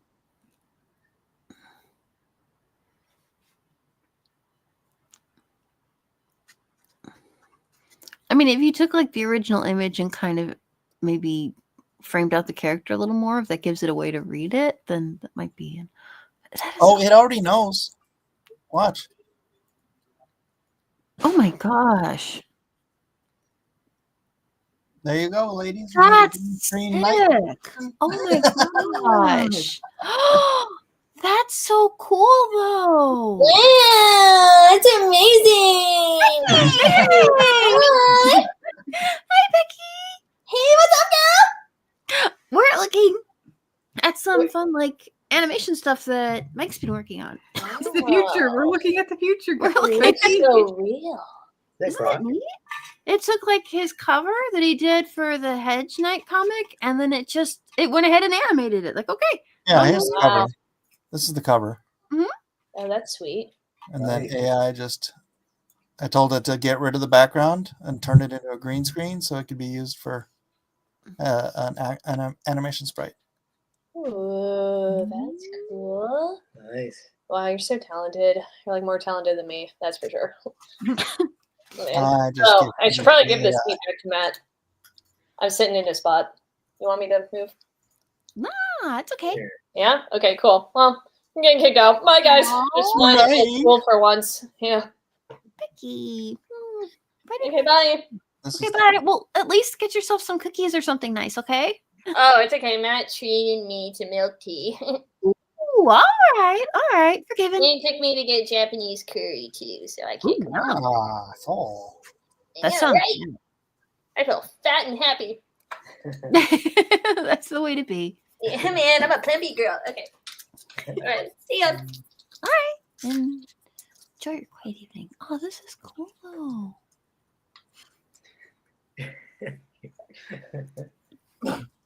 Okay, what should we have him do now? Ooh. Okay, I probably shouldn't say something like do a little jig. That might be. Maybe something else. Like the Cabbage Patch, or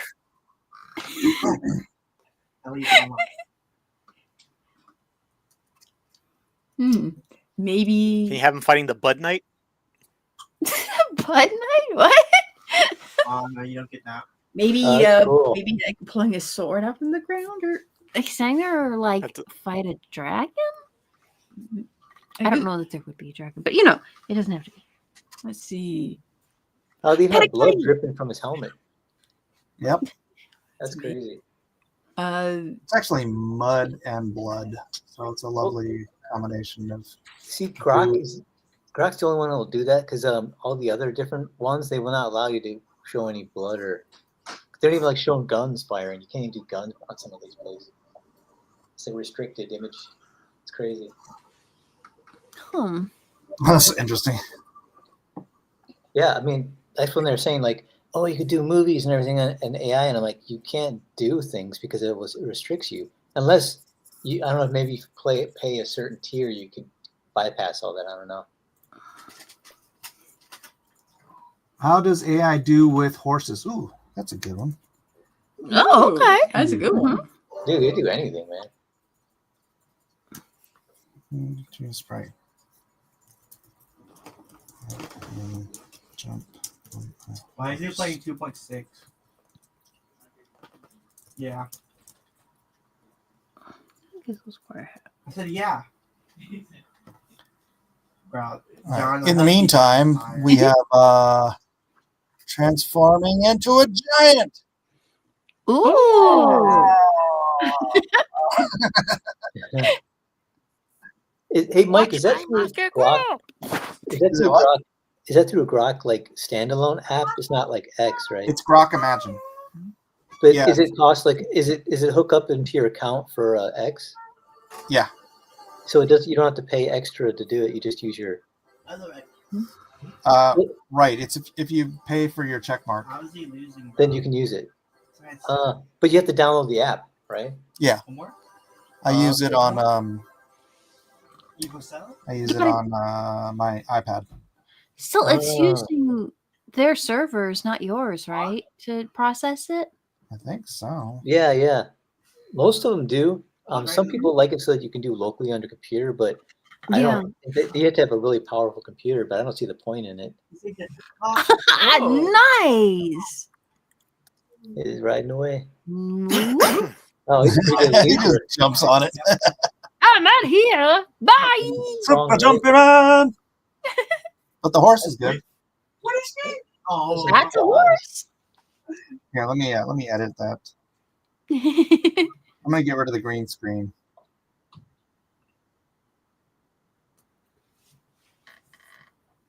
I put him in front of an Arby's or something. Give him a milkshake. Not yet.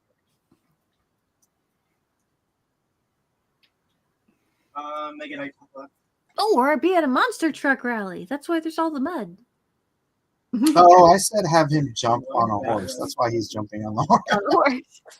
Okay, just crack. I didn't mean literally. Oh, you're gonna have to be specific when you don't mean literally. Whoopsie. Golden horse. That's a great horse. I know. Sugarfoot?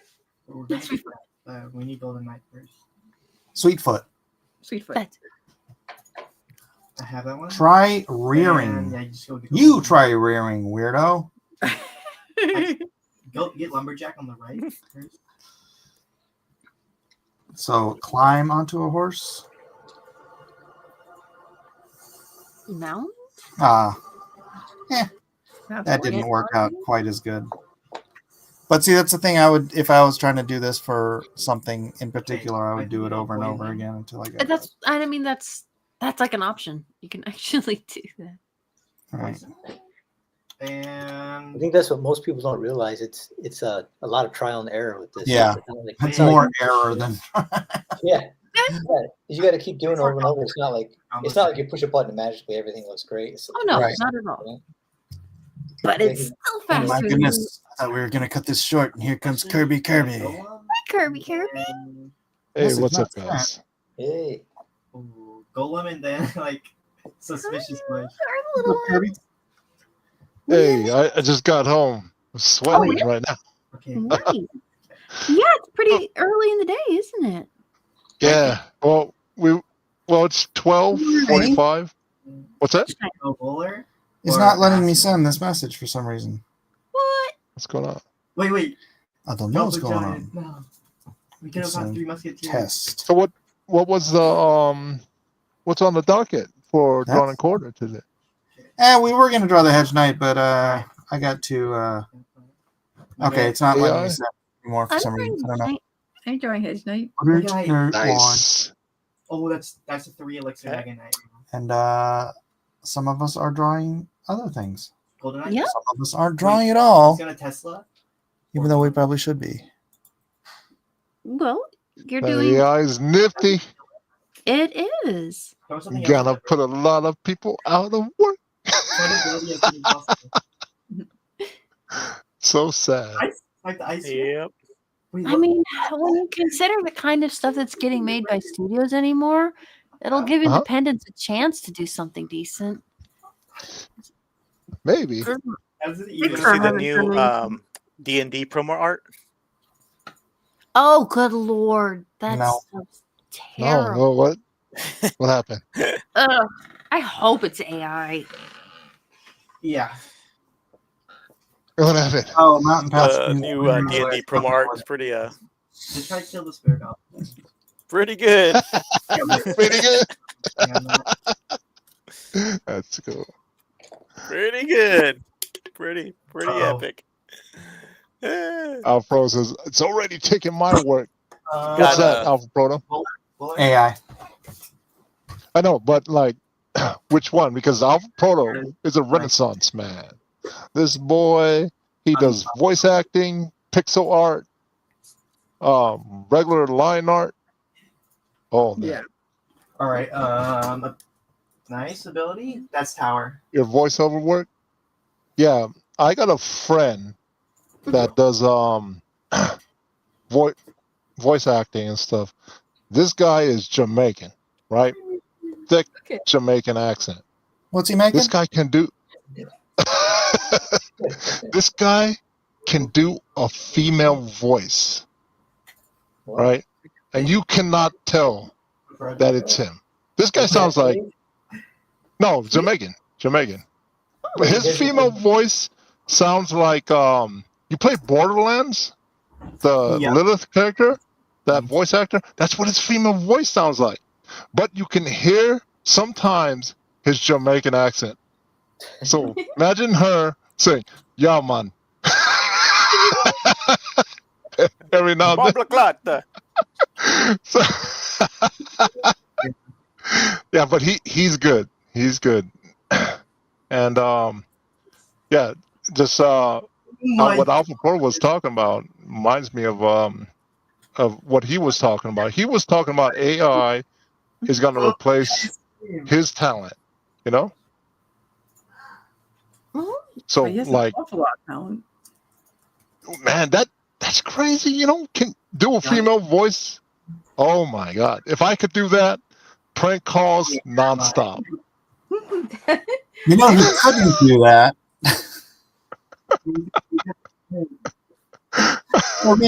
Did you watch my video from last Friday? Young New. No, I saw the thumbnail. I didn't click it, man.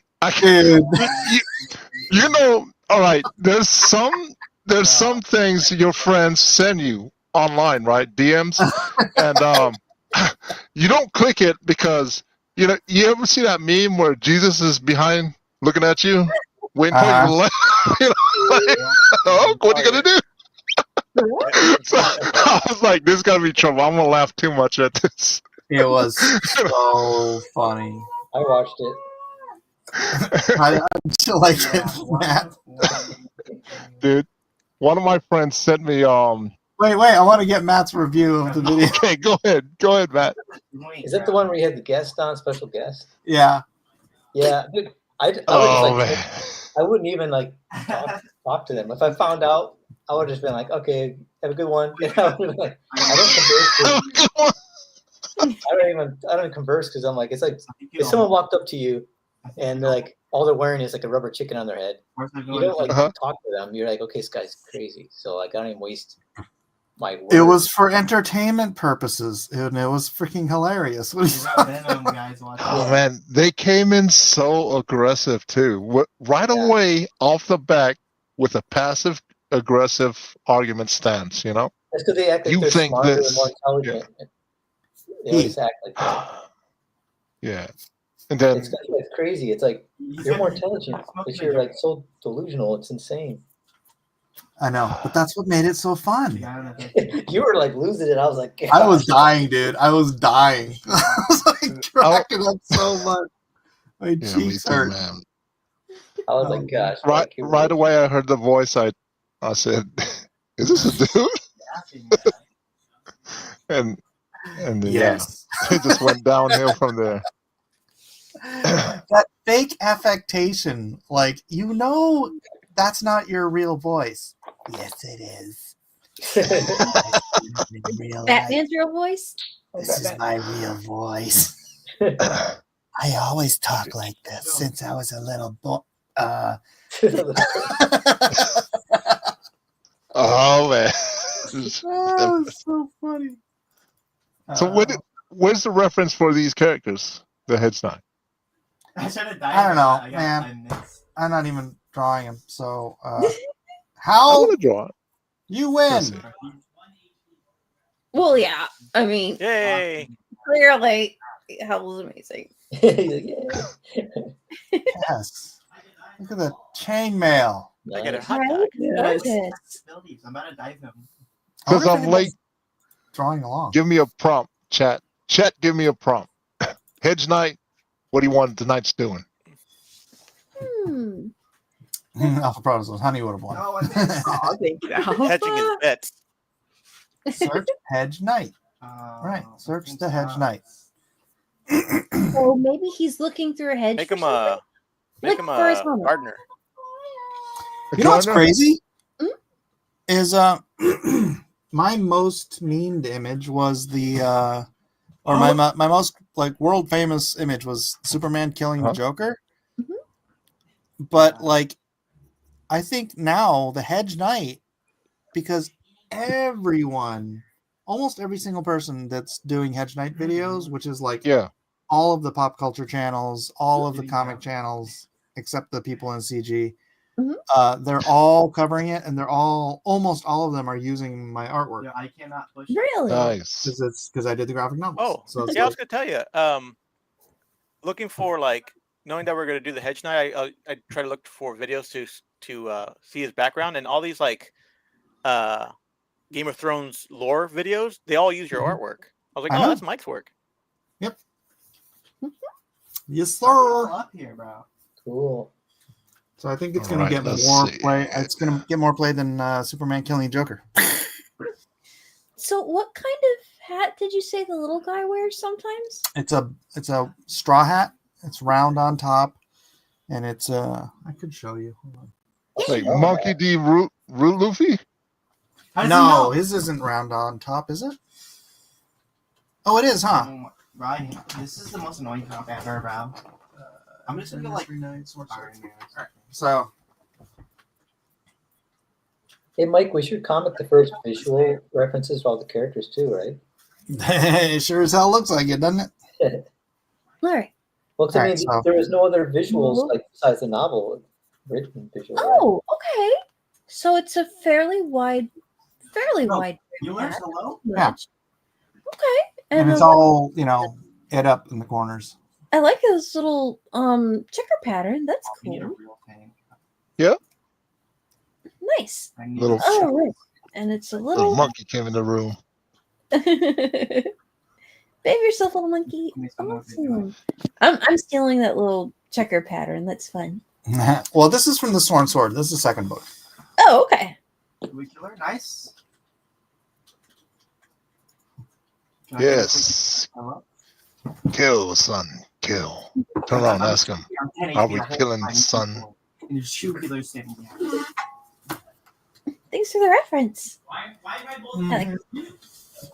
I'll hide my freaking game, Alrighty. Teaching Egg how to fight with a sword. His name is. S-E-R. And just FYI. In Westeros, Sir is spelled S-E-R. I don't know why. What? They're clicking the call. Yeah, it's SER, not SIR. What? Is it the British way? Let's spell it. I don't know. It's the wrong way. He tries to spell stuff That weird. is right. Because it's fantasy world, you know? Doesn't have to be.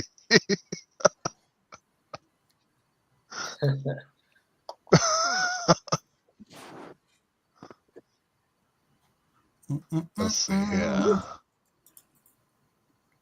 So I'm drawing Juan, the Hedge Knight, the gardener. Juan? The hedge? Yep. Oh, Yeah, there you go. brother. There we go. He's Juan Sí, no Abdulaziz. vale. cheers right here. He's good. I am doing the hedges. The My landscape. name is Juan. I'm doing the hedges. Hey, don't make fun of Juan. He's a hard Your worker. needs are hedges done. Good swimmer. Excuse me, sir. How can I help you with your hedges? Don't want them getting out of control.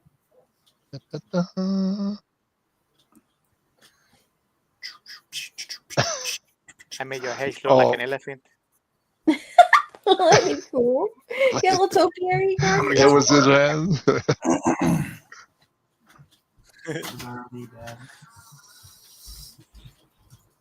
But like I was saying, like before about sending each other memes online and stuff, you know. Like my friend sent me this one, and there was this lady, this chick, laying down on the couch, right? And I was like, okay, what's going on with this? And then she rolled off the couch, and right before she hit the floor, I noticed she didn't have any arms and legs. So instead of right away, I just closed it. And I said to my friend, a message. I was like, "Yeah, I just closed that shit, man. I can't afford to go any more points in my heaven card." Yep. Nope. Be a better person. Yeah, this is like, oh no.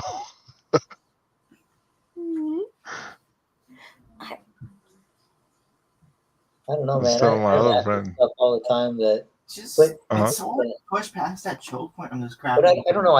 It's funny. I don't laugh at things that a lot of people laugh at, like for instance, my friend, he'll laugh when people fall. Like for some reason, people falling make him laugh. Link at all. But like, I never did this for some reason. I don't laugh. I never laughed at someone falling. You know? I always like when we were kids and the clown would fall at the circus. Everyone would be laughing. And Mike and I would be like, my brother was like, "It's not funny. He looked like he got hurt." You know. Man, so never you must. So Charlie Chaplin and Buster Keaton must be like snores to you. Yeah. But I have like little kids that I know just crack up when someone falls.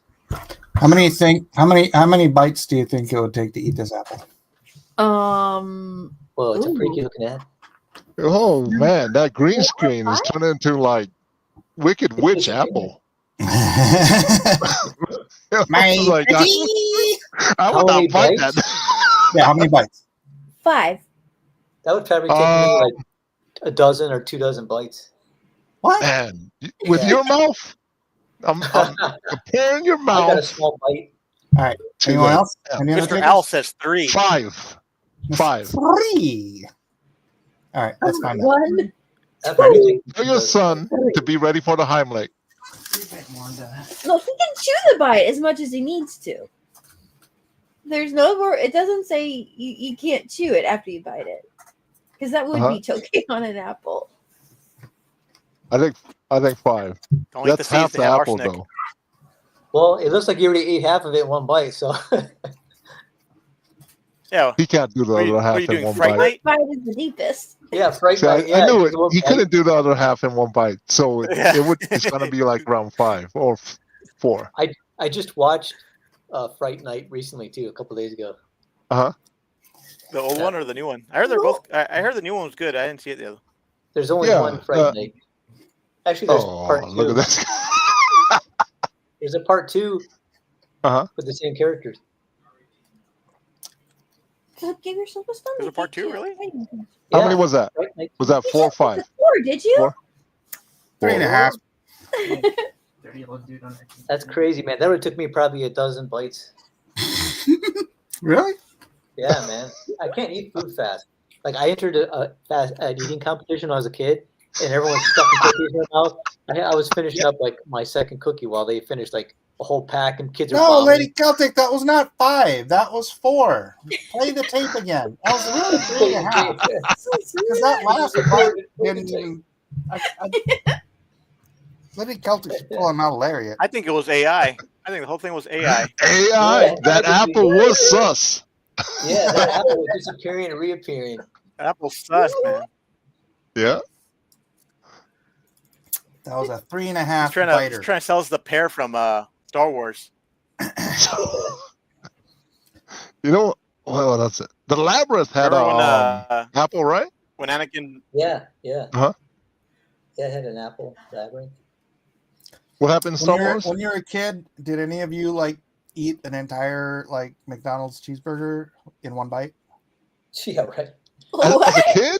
No. I can't even do it as an adult. That would be impossible. What? They're tiny. They're like 1/10. I did. Of a I also pound wore of meat. clothes from the Husky section. You just have the whole thing. What did you say? You tried that. What did you say, Proto? I mean, what'd you say, Alan? I said that I could eat a burger like that when I was a kid, but I also shopped at the Husky section.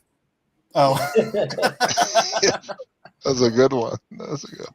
And then you got really tall? Not really. Oh, that was Lady I'm about 3 apples high, if you really want to guess. No. Which appears would be about 12 bites. Just say yes. Give yourself some self-esteem, man. You deserve it. Let's just say the door to my house is round and under a hill. I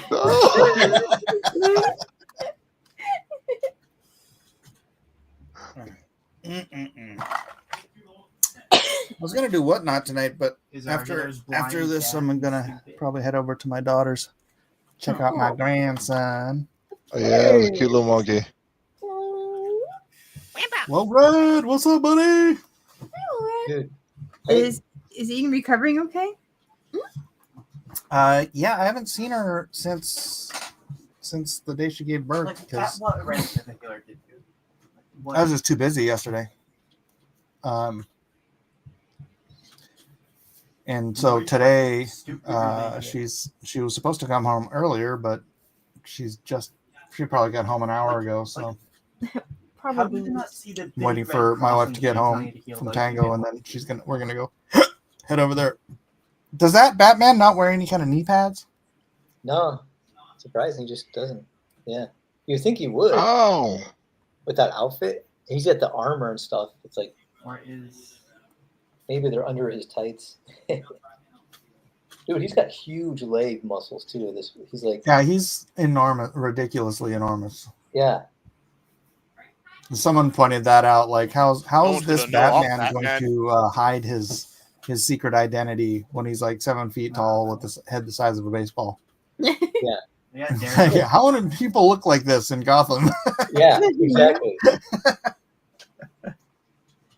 Oh, I so wonder who he could be. I was drawing this on Whatnot last night, and Uh-huh. or Monday, I think it's last night. But anyway, I was doing, and I was listening to the Batman graphic novel. Actually, Batman audiobook, right? Mm. And it was the script from Batman 3 by Tim Burton, right? So it was like the original script that got rejected, and of course he didn't. Yeah, but it was like, but the actors who acted out each part sounded like the Riddler was Robin Williams, and Al Pacino was Two-Face. And it was crazy because he was just like, the guy was like, Not Billy D. "Hey, Williams? how you doing? Batman," and he's like, he had the whole, and then it was like Robin Williams, he had the whole Robin Williams, talking, acting. And I was like, it's so, and then the guy was trying to sound like Michael Keaton. Two-Face was supposed to be Billy D. Williams. I wonder if they didn't want to do like a black voice. Billy Yeah, I don't- D. It's so weird because they put him in the movie, the first one. So, but it sounded like Al Pacino, the actor. So I was wondering, did they really try to cast Al Pacino? How funny. Al Pacino. Try my Chino. Dunkachino. Hooah! Everybody does the hooah. Did you hear that one comedian Jay, where he's talking about how when he acted with Al Pacino, there's this bird, a seagull, they're on a pier or something, and the seagull kept going "Meh, meh, meh," every time he would try to do his line. And so he said he just picked up this rock or something he's gonna peg the bird with, and Al Pacino was like, "Whoa, what are you doing?" He grabbed him. He's like, "What are you gonna do with that freaking rock? You're gonna kill him you gonna kill the bird?" He goes, "And then what happens, huh? Then what?" He goes home and the baby bird's like, "Where's mama and daddy? Where's mama? Like, where's our food? There's no food. You gotta come home." He's like, you think of this whole thing because you gotta kill them with a freaking rock. He was like, tough guy, and he was just like, it's hilarious. He's like, what? That's so bad. You should kill him the way we did back in the 80s. You feed him Alka-Seltzer. Oh, yeah. Nobody knows about that. They explode. Feed him quarters. Remember the worst was these kids in California fed seagulls a bunch of laxatives. So at the beach, they were crapping all over everybody at the beach. Bad. Yeah, they got actually in trouble with the police for that. Because you killed them with a rock. Oh. They need to go home to their little baby birdies. Yeah. But he ain't I coming think home. it's gonna be hilarious, and you just end up killing a bunch of poor seagulls with laxatives. Yeah. Hey Matt, how's Whatnot doing for you? Okay, I haven't really been doing a lot, but I did a couple in the past week. And I've been getting a lot of traffic, like a lot of people coming in more than usual, and I got about almost 50 subscribers now. Nice. So, but no, I mean, it's funny is I've been getting cover commissions through other places like Instagram or X. Oh, really? Yeah, it's weird. It's like, well, I know it's as weird. It's because you're posting your Whatnot covers on there. Yeah, I got people emailing me actually. I got two people emailed me to one guy on Instagram wanted to buy him a Wolverine on Instagram, and another guy emailed me because he saw the Instagram Wolverine or something, and he emailed me and I talked him into. Well, I gave him a little discount if he wanted to, because he's like, because I can't choose between Wolverine or Psylocke, and Batman and Psylocke, and I go, how about both with a 10% discount on it? And he's like, yeah, we'll do it. Nice. I'm like, Why choose? I'm trying to reel it in more now. I'm like, yeah, start using a little more thinking, on this, but I'm like, yeah, do both. Yeah. I have a couple guys that once in a blue moon they'll come in and just want to buy a grip of covers for like how many? Well, he okay. So this guy wanted to come in and buy a bunch of my covers for $175 each, but he wanted like my two characters and even that Capcom versus Marvel one. Yeah. He wanted that one for $175, and I'm like, hell no. I know. So like he actually sent me a list of like 9 of the covers, and like 4 of them were those big ticket covers, and he wanted them all for $175. And I'm like, well, that would be a nice check, but no. But like 5 of those were single characters, and I was like, I'll do those. But then I also you got girls, that the one I did last night, the Harley Quinn. Oh yeah. Oh wait, was it Harley Quinn I did last night? Well, I do remember. No, the Witchblade. That's right. The Harley you did Witchblade, yeah, I did a Witchblade last night, and he saw it this morning. He's like, oh, I want that one too. So he bought 6 of them today. Nice. Oh, cool. Yeah, so just a nice grip. I'm like, this is godsend, man. Good. Because I haven't been able to work last week was grandson and taxes, and so like all week I was like, man, my money's just dwindling and dwindling and dwindling. I need to have income.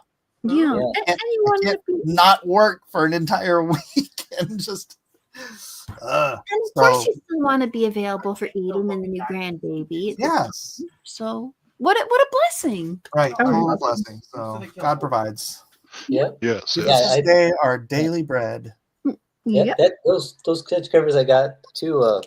last month, man, that came at a great time too, because I was like, sometimes it's like stretching a little thin after the end of paying rent and all the bills. But this last time I actually had money left over. I'm like, cool, I have money left over. Nice. Yeah, so thank you, Jesus. Yeah, he's in think mode.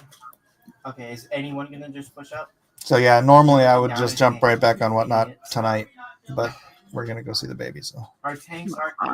thankfully, I feel a little less stressed about it with that sale. Well, and it's nice because you've got to rehome some of your work, so you've got room for more stuff, which is great. No, our freaking tanks aren't. I do have more room now, although I think you're allowed to have like how many items are you allowed to have on Whatnot? Like 1,000 or something. Probably, yeah. I don't know. I have plenty of room. I gotta add a lot more stuff to mine. Thanks, Amy, too, for reminding me to put something in my store. Oh yeah, I know you're saying. Oh, Matt's got a sale. Matt doesn't have anything in his store. Yeah, I was like, oh man, I totally forgot. I think I did last time. I forgot to put in my store too. And I'm like, oh man. But I mean, you're doing good with just referring that to your Instagram. I guess when people see you're doing stuff on Whatnot, they're kind of like, oh, okay, but I can just buy through here, right? And hey, it works. Yeah, and then. But it's funny. The guy emailed me. I don't know how he got my email. But that's the thing is, it's being on Whatnot. It's driving you to continue to make new stuff, so that you, and then you end up. That's true. Yeah, that's why because like Becky was like, I thought you said you didn't want to build up or care about building up your following. And I go, well, on Whatnot, it's different because those people actually are serious about buying stuff. Yeah, it's a totally different market than like Instagram is for people trying to look, and there might be buyers on there too, but most of them are just looky-loos. Yep. Same with this channel on YouTube. Yeah, the looky-loos. You bunch of looky-loos. Hey, although some people poor. Mark King, who's from here, he's on Whatnot too.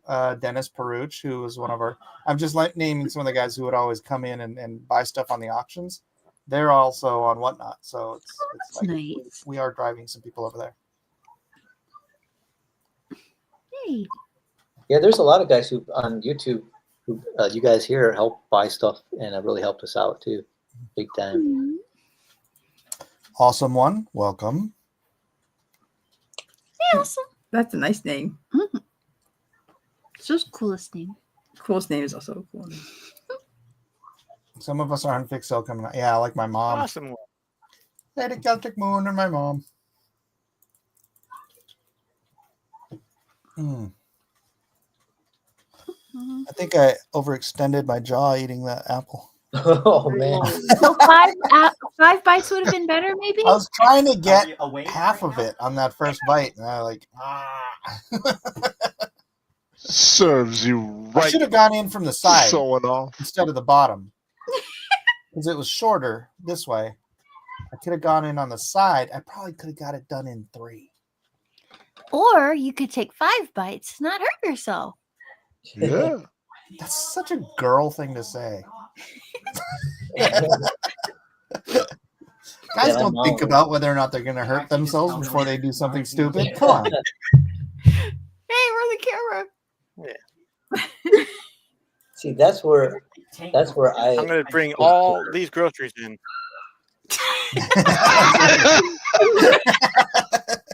12 bags in one shot. Their tanks don't know how to think. It's just stupid. I have 2 thumbs. I don't need this one. Walk forward. It's that simple. Right? Oh, did you guys see that one TikTok video, or I think it was a video on Instagram where it was like a hotel like hallway, and the camera was like on the ground, and then like this grandma and her like grandson who is like 30, right? Mm-hmm. Run out they light this firework in a bottle. They light a firework, drop it in the bottle, and then run back into their hotel room. But the thing is, the old lady is the one dropping. She drops the lighter and runs into the room with the firework. Like, and then you hear boom. She's there, and he's like, "You idiot!" I go, that's got to be fake. But if it's not, oh my! I was crying and laughing. See, that's what I'll watch these videos and I'm crying, laughing. I play them over and over and over. I'm like thinking it's got to be fake because they run into the room with, she drops the lighter in the bottle and runs into the room with the firework in her hand. Boom! And the voice sounds like a smoker. Like the old lady sounds like a smoker when she's screaming. Ah! And it's, you idiot. I love the memes too. My favorite is the orangutan driving the golf cart. I don't know why. I like that one. I've never seen that one. Oh yeah. That's a good I one. love It's monkeys doing stuff. It's funny. Monkeys Just like a little human. Look at them. Did you see the memes? Monkey? Did you see what the monkeys are? Monkey. Did you see what they're doing? Like magic tricks to monkeys, and monkeys are like stop. Wow! Like the reaction's hilarious, man. The monkey's like, what? Like he's like mouth open and his eyes like, Yeah, a little human. Yeah, that's hilarious. So impressed. Yeah, it's funny. Wow. Or what about when the monkey, like, there's this one where these girls are scared of this monkey, like these girls like British or Australian in like Thailand, and this monkey is terrorizing them because they're so scared of the monkey that the monkey just like chases them down the sidewalk and then shows them they're around the corner hugging the wall like all scared, and the monkey's just sitting on the other side of the corner waiting for them to come out again so they could scare them again. Those poor girls. They're both crying, and he's just like sitting there, like, you know, picking his teeth, waiting for them to come back out. Like that monkey is, I was crying laughing at that one. Like, geez. It's like little humans. And these That girls monkey's look a menace. It is. Those monkeys. I got like a love-hate with monkeys. You know, I like watching them do stuff, but I really don't like chimpanzees and monkeys. Oh no, I don't like them either, man. They're deadly. They're so they're evil. scary. Yeah. Mm-hmm. They're so evil. I'm like, I know, wow. man. I feel betrayed, you know? Like growing up, they're supposed to be the court gestures of nature. Then I find out that they're actually just like the grapers of nature, you know? Yeah. More like the BTK killer. BTK killer, yeah. Yeah, BTK. Bite torture. Yeah, Alicia. Betrayed, man. Betrayed. So Dude, they're pretty vicious. I didn't know that growing up, you know? real vicious. Jealous, man, every negative personality trait, they have it in like spades, you know. Did you just hear Chris Tucker talk about Michael Jackson's chimpanzee? Bubbles. No, what happened? Bubbles. He said he went over to Michael Jackson's house and he goes, oh, there's Bubbles in a cage, and he goes, takes a couple steps, and the monkey's like, rah, rah, rah. And he's like, oh, I wouldn't do that, Chris. He goes, Mr. Bubbles, yeah, like, I wouldn't do that. He's like, he's going senile, like, that's right. Oh. I wouldn't go over there, Chris. Mr. Bubbles, like, Mr. Bubbles wants to rip your face off. Oh dear. How did you do that? The way he's like mimicking Mr. Bubbles, like, you know, like, I wouldn't do that, Chris. That's not scary at all. More that is awesome. My dad's calling. Ringtone. Oh, okay. Right, Mr. Costin. Is that Back to the Future? One simply doesn't order Oh, Domino's. Lord of the Rings. No, it's Lord of the Rings. Fly, you Oh. fools. Dang it, Mike. Dang it. I just thought that that's Back to the Future. That sounds just that's like Back Lord to of the the Future. Rings. Yeah. It's like the same tone. No. Dude, that's almost identical. Do the Lord of the Rings one. Let me hear it.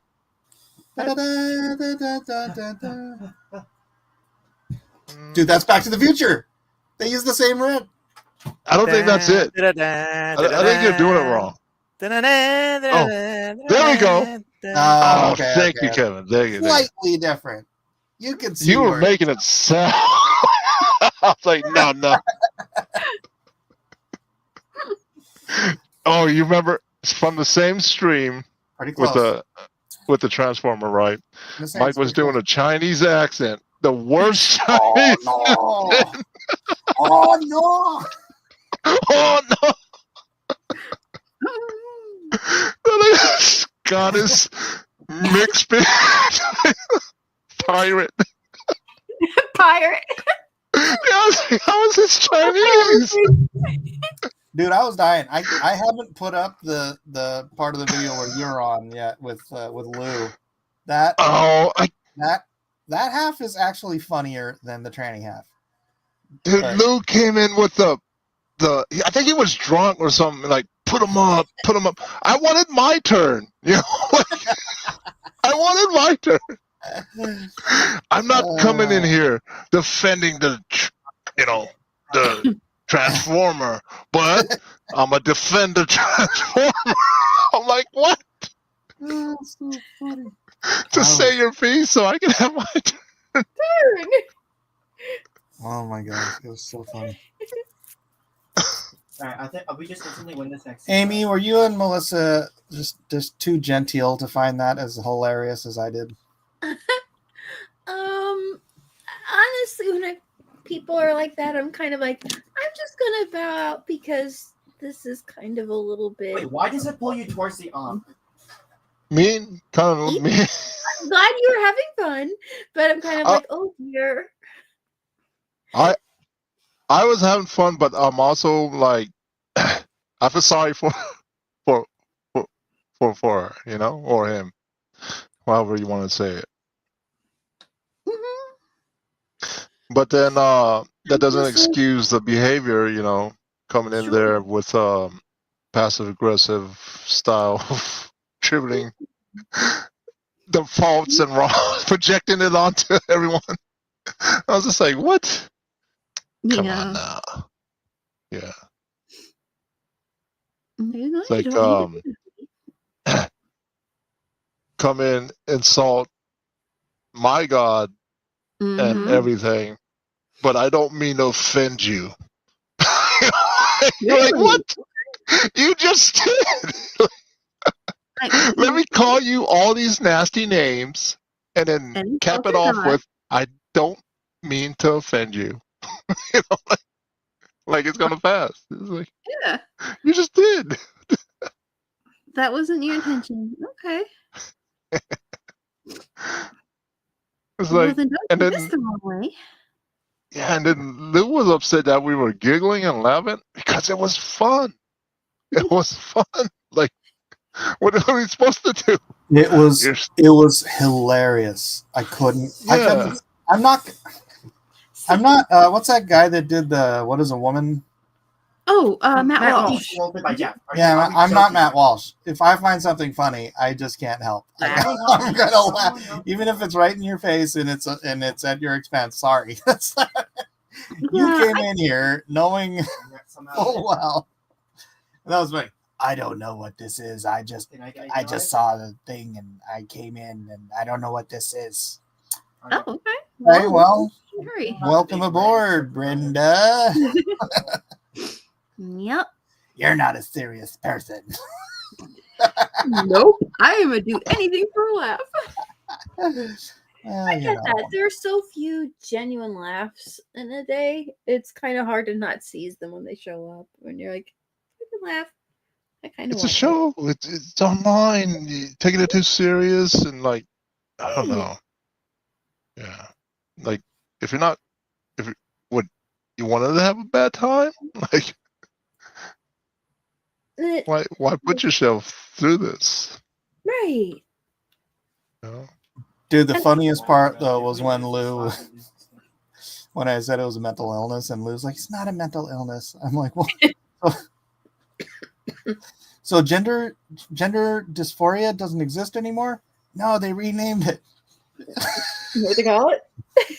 So they reclassified it. I said they reclassified it as transgenders.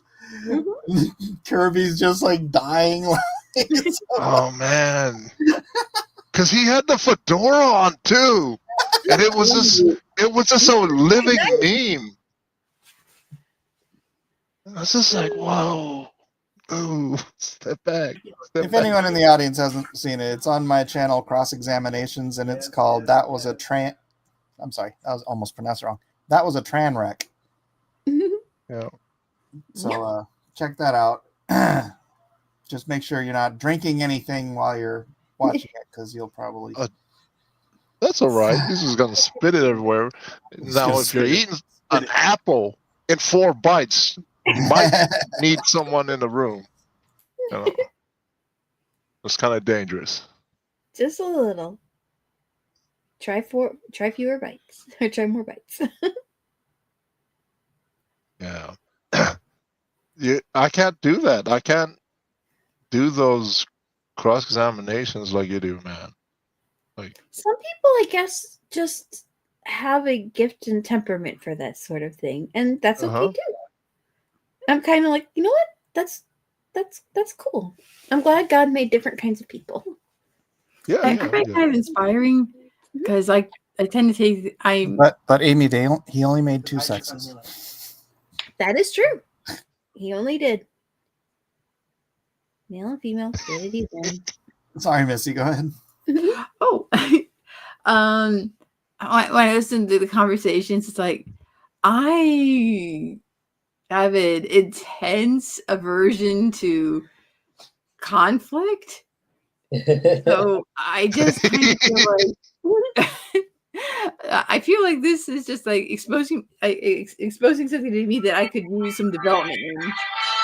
Sorry. What's okay? He called back. Yay. For me, stop it. It's not that. For me, it's what you're talking about is like, yeah, you gotta, if you want some strength in something, you gotta practice it, right? So like, I'm with you. I'm with you, but in the opposite way. It just makes me angry, you know?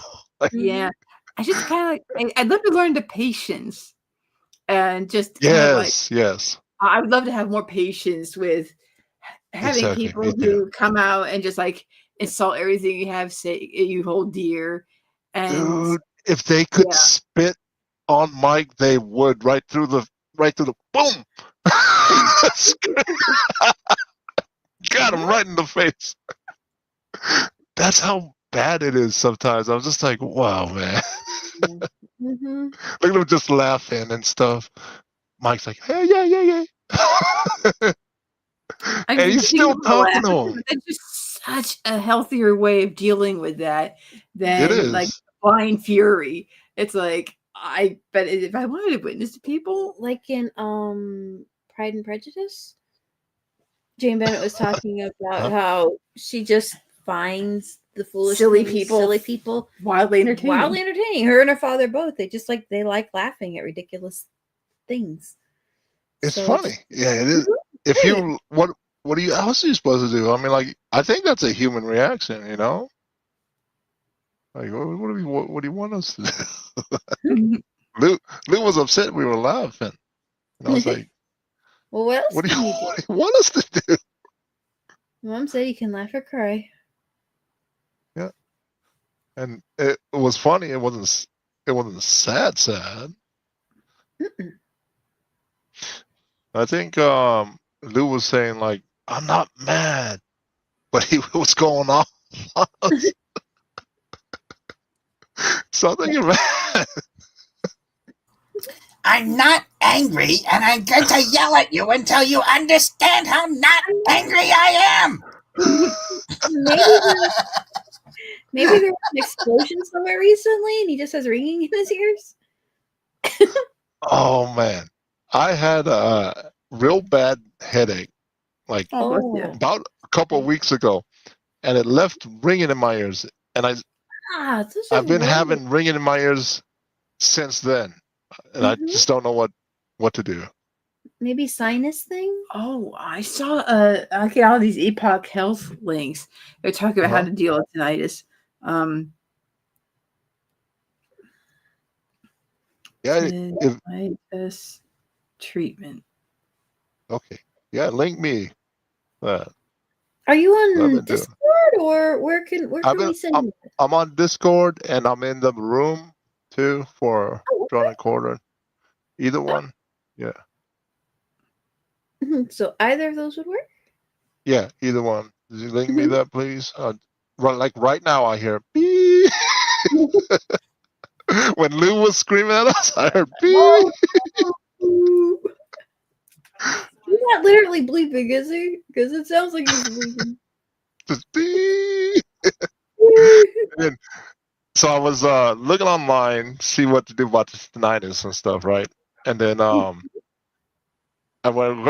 read, oh, tinnitus is when angels are talking to you. On one of the Really? websites.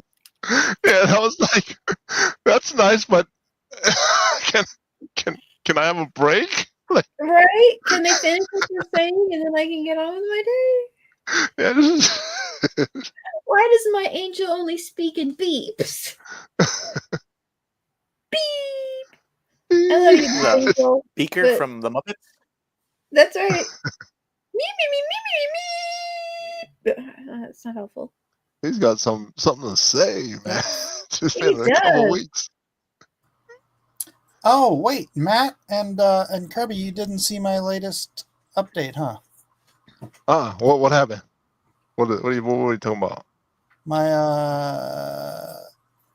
where the heck was I showing that from? Probably Grok, or was it? Did you upload it somewhere on YouTube? On the YouTube. Did I not Are share you it? talking about the animation? Yeah. I've seen them all. I just got home and I was watching it. You're showing it on the show right now? Earlier, I'd started over on the Lone Star one. Yeah, exposition pigeon. With Exposition Pigeon. I'm actually I adding should to put that. exposition pigeon in here. You guys want to see it? Yeah, man. Always. You know, I'm gonna have to listen to mute your friends' myself. works. Roll that beautiful bean footage. Matt, you You say that That beautiful bean footage. they say do that I for don't know your why this enemies looks too. blurry here. Here. Hold on, let me mute myself.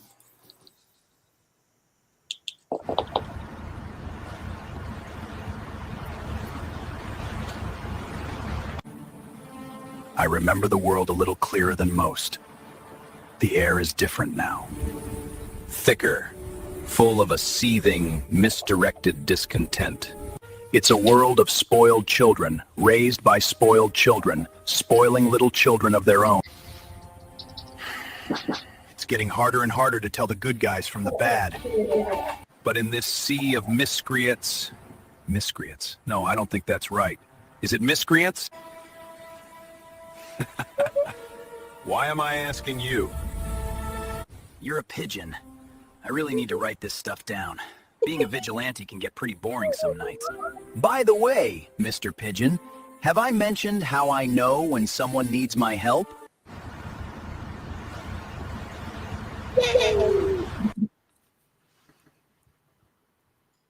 I'm putting exposition pigeon. Okay. Is that lines from the actual book? Yeah, that's from the comic. Say, dude, I think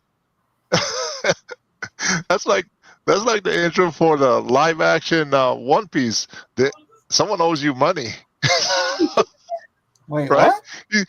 Yeah. So Rufy comes in talking to a seagull with exposition, just like that, on a boat. Yeah, on a rowboat. The live action One Piece, if you watch just the He beginning doesn't do part, that in the, it's in that. the manga or the anime? No, they don't do that in the anime. They stole Exposition Pigeon? What? They got a seagull. He's just talking to it. Wow. That's messed up. Someone killed Starboy. They owe you money. Somebody does. Well, I believe all creativity, people draw from the same pools, you know? It's all linked, I think. So Human you see someone like, you I see think someone someone like, do that. yeah. It's always like you're going to see somebody do something similar to you. And to the chat or whoever's listening, like that shouldn't stop you from doing what you're doing, because whatever they do, it's going to be different because it's from your lens, you know? Yeah. That's probably there was like 2 or 3 Snow White movies that one year. That's different. That's just cast. That's something called a cast grab. And by draw from the same pool, we mean stealing.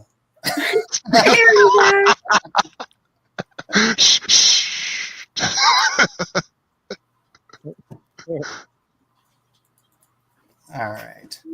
I could just keep this going, but I'm just playing with the animation, so I'm gonna. That's awesome. When I have another update, I will let you know. Yeah. I'm just absorbing it, and then I get glimpses of the future. You know, like the chaos that's gonna come from this. I'm like, oh, this is not good. This won't end well.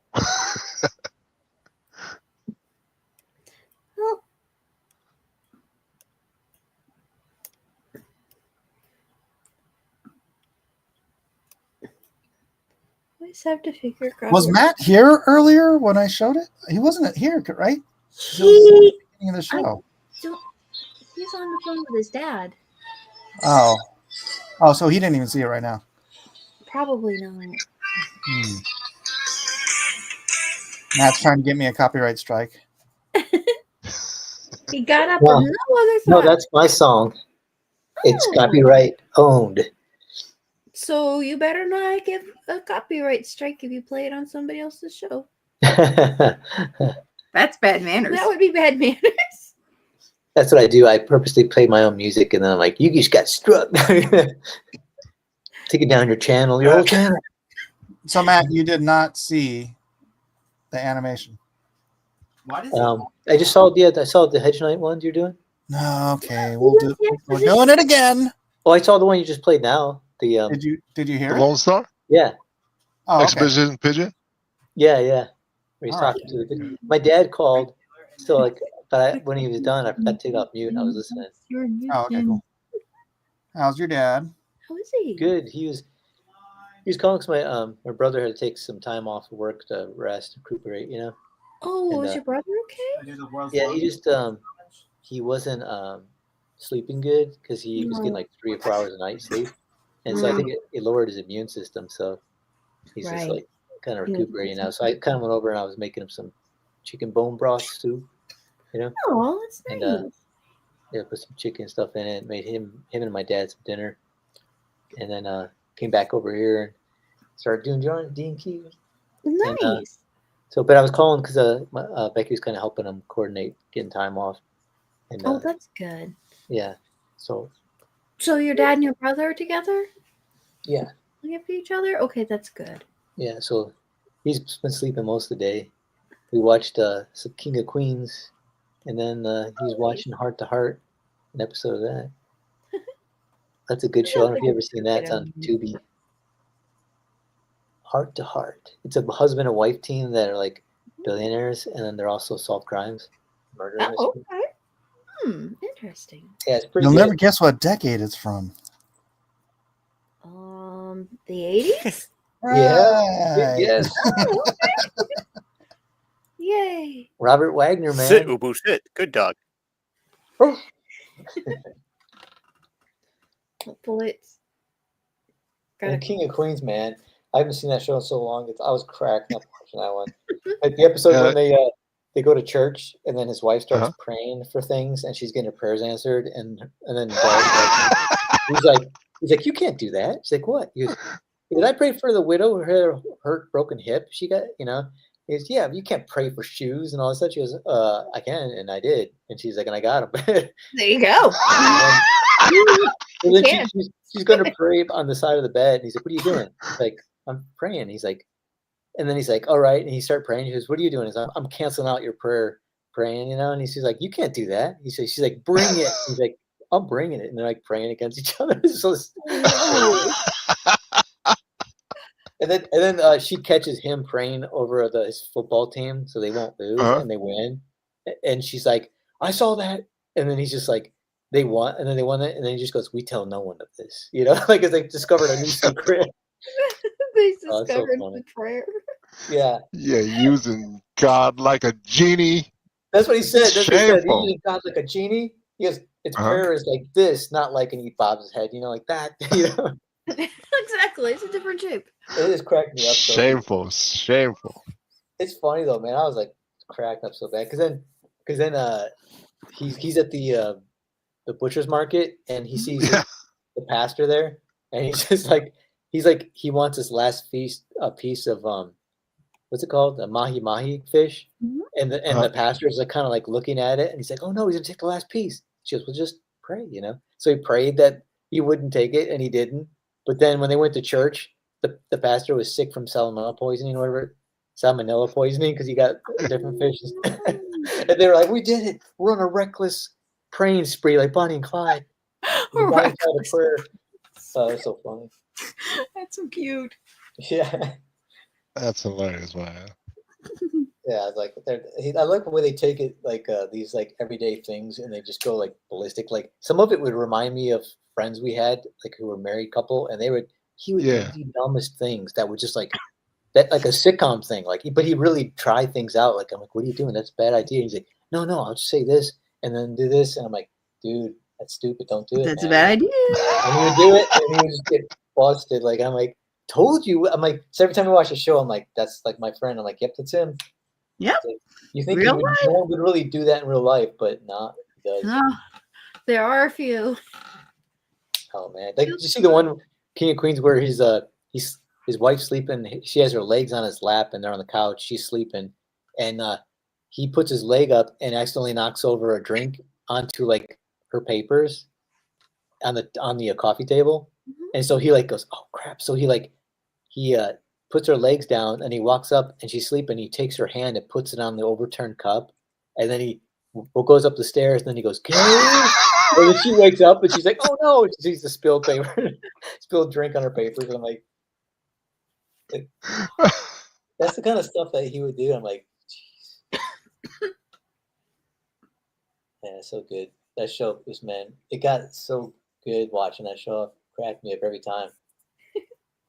That was a good show, yeah. Yeah, and then of course when they had the dad in there, our author Jerry Stiller. Oh man, he was like just. And then they had Lou Ferrigno on episodes. He became a regular character, Lou Ferrigno. Oh, nice. As the character, or was he literally Lou Ferrigno? He just played Lou Ferrigno, living next door to him. He lived next door? Yeah, he was hilarious too. He was the gossip of the neighborhood, so he would like gossip about people behind their back. Oh, nice. And then Jerry Stiller's like, he's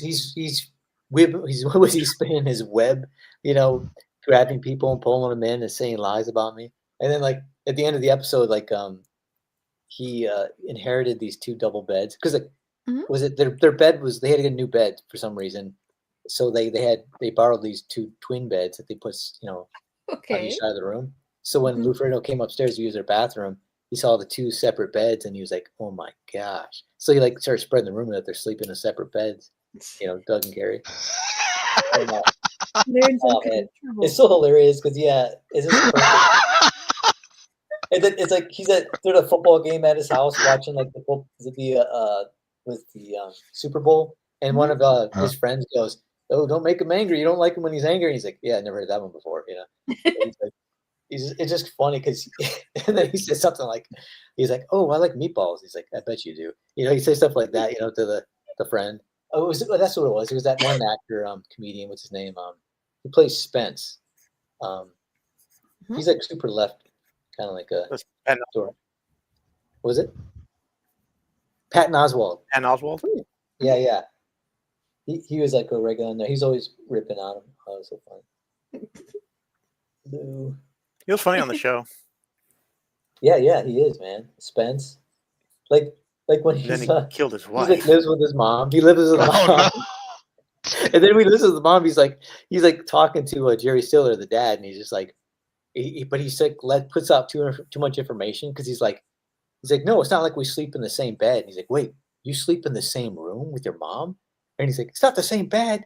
And he's like, okay. And then he's like, the old guy's just like totally looking down on him. It's hilarious with the dynamic between the dad and because he's a weird character to begin with, but he's making Spence. He's like the normal one compared to Spence, right? That is weird. No sleeping. Oh no. Yeah. That's what's hilarious. I had a friend who let some information slip when we're all out like together, like a group. Like that was like his mom was still doing something for him like that, and we're like, what? You know, we're like, what the heck? And then he's like, oh crap! I thought I said that out loud. You know, I was like, oh no, it's hilarious. And that show was the best. Some Game of Thrones stuff right there. It's like, it's funny because the little kid. They go to the Sky, whatever palace, whatever. The aunt. And he's still breastfeeding. He's like 13. Yeah. He's breastfeeding. What is this? Yeah. Whoa, that's messed up. Yeah, but no, dude, it makes sense in the story. Yeah, they're all. I come to the conclusion that most they're all people are bad. messed up. What is it? Come to the I conclusion come what? to the conclusion that most people are screwed up, and you just don't want to know about it. But they're just screwed up, dude. Because I used to think I'm kind of weird, you know, and I'm like, dude, I'm one of the only sane people I know now. Like you find out people like you get to know some people and their lives are like private stuff. You're like, oh my gosh, what the heck? There's always I like reading comics still and watching animation and stuff like that. But I'm like, I'm freaking normal. Yeah, not about People are in that. some weird stuff, man. And Yeah. like they let it slip somehow, and you're like, oh, did not want to know that. Yeah. Didn't even know that at all. I could live my life without ever knowing that, but now I do. You just gotta shake that off of your soul. Just some weird stuff, man. People are into weird stuff. Like one guy, they look normal out here in California too. They'll like dress nice.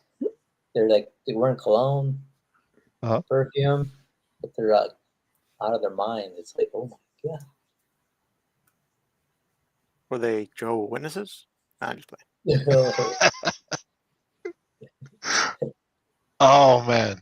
I don't This is know how if long it one- takes for me to get 1 6-second clip right. Okay, this Rhaegar's like Mike is in deep thought. That's okay. I don't know if it was Mormons or I mean, it's not taking you Jehovah's like Witnesses. 4 years of Lion King.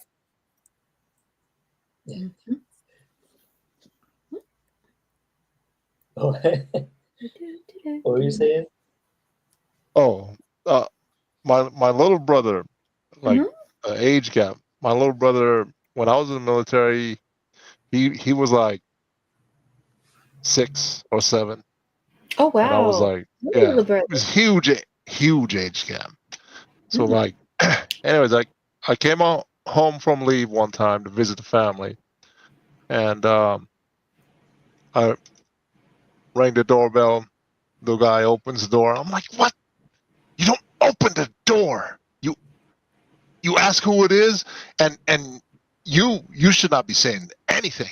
You just shh. You know, someone rings the doorbell, you go tell mommy or something, right? Yeah.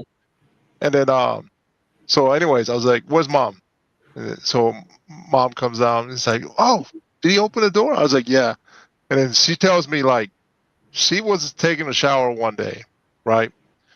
And then she comes out of the shower and there's 2 like Mormons or Jehovah's Witnesses sit on the couch. Come on in. Yeah, because he just let them. Oh my He's coming God. down in her bathrobe. Like, what the hell? Shit. Get out! Get out now! Oh, they probably couldn't leave fast enough. It's like, oh my god. Oh, Oh, it's actually man. the character of those witnesses, right? Or whatever. Like, why would you let a little kid let you in? Yeah. Yeah. Yeah, that was fun, man. I mean, there's your mom or dad. They're in the shower. Okay, let me in. It's like that is weird. I'm laughing now, Worming their but way it in made somehow. Get out of here. it made me so angry at him, at them, at my mom. Do you And invite I'm him gonna in? fix. What's that? Do you invite him in? The Mormons? Me? Mormons or No. JWs? Yeah. when they come over? No, I don't answer the door. Well, in my lifetime, I don't answer the door. I never. They don't make it up. Yeah, they don't make it up to the doorbell. I've always had dogs and a big yard. You know, like nobody comes in. I never answer my door. Someone knocks the door. I'm like, good luck. They're never gonna see. Pro says you're not supposed to invite vampires in. Yeah, Tina. I throw garlic at them. I was so angry. I'm gonna fix this. I told her, I'm gonna fix this, right? So like, I wait. I might leave. Wait a couple days. I go ring the doorbell, and he opens. My little brother opens the door again, right? And I just punch him right in the stomach. This little 7-year-old. Boom! Hit him right in the liver, and he can't even cry because you hit him in the bread basket, right? Yeah. So I'm like, you see that? That's what happens, man. What do you think is gonna happen? You lucky it's me. You know? What do you think is gonna happen, little guy? Yeah. And I did that, and I love you. Think about what they would and do. then I was like, I had to do that because that's the only way you're gonna remember this. You know? I bet you next time you're gonna freaking remember. You know, I hit you in the gut, right? Next time someone ring that doorbell, watch what happens. If you open that door again, and I find out about it, you know. So, anyways, yeah, and then fast forward, whatever, right? Little guy's going to college, all this. He tells the story to my mom and her friends at dinner one time. You know, it's like I'll never forget this. You know, ratting you out. Big brother came home one day, hit me. I opened the door and hit me in the stomach, and it's because I let the Mormons or Jehovah's Witness inside the house, and I was like, that's not why I hit you, knucklehead. But you didn't deny it, because that would be You're letting strangers in here. Yeah, those man. Mormons, I guess, were strangers, so. Yeah, he wasn't wrong. Knock on my door. Come on. Who's saying that one time on this stream? I think it was Elliot. Come and knock on my door. Oh, yeah. We've been waiting for you. I'll be waiting for you. Cracked me up, man. Miss Elliot.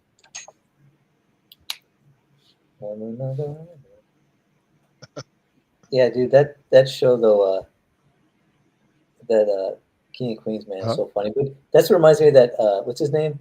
Sebastian Maniscalco, the Italian comedian. He talks about that, people ringing their doorbell. He said, when we were kids, doorbell ringing, oh, who is it? We all run to the door, see who it was and everything. Now, someone rings doorbell, we're all like, shh. I was like, who is that? And then he's like, get down. And it's like, we're army crawling to the door to look at the people, Get the katana. It's under the katana. Get the katana. Grandma. Oh, man. Like, that's how it is. Someone knocks the door, Becky and I be talking, so it's like, knock, and also we're just like, silent, quiet. Like, and I creep up to the door, and I'm like, who's that? I'm like, I have no idea. We just don't answer it, because I'm like, don't know who it is. Mm-hmm. Why answer it? All they do is, every time you say you answer the door, they just want to sell you something. Yeah. Every time. That's it. In my mind, I used to think, well, maybe this time is important. Like, nope. No, it never is. Kind of like. My real friends don't visit me. They text me. Right. Yeah, exactly. Or they'll text you and say they're coming by. No one ever, I've never been visited in my entire life by anybody. Like, no one's ever come to my home. Like, I don't even have people in my home ever, hardly. I don't remember when. Maybe the back in-laws. in the day, it was a thing, man. Yeah, people come over and we'd have back in the like day, you said, someone came to your door. It was like an event. Yeah. You had company. Yeah.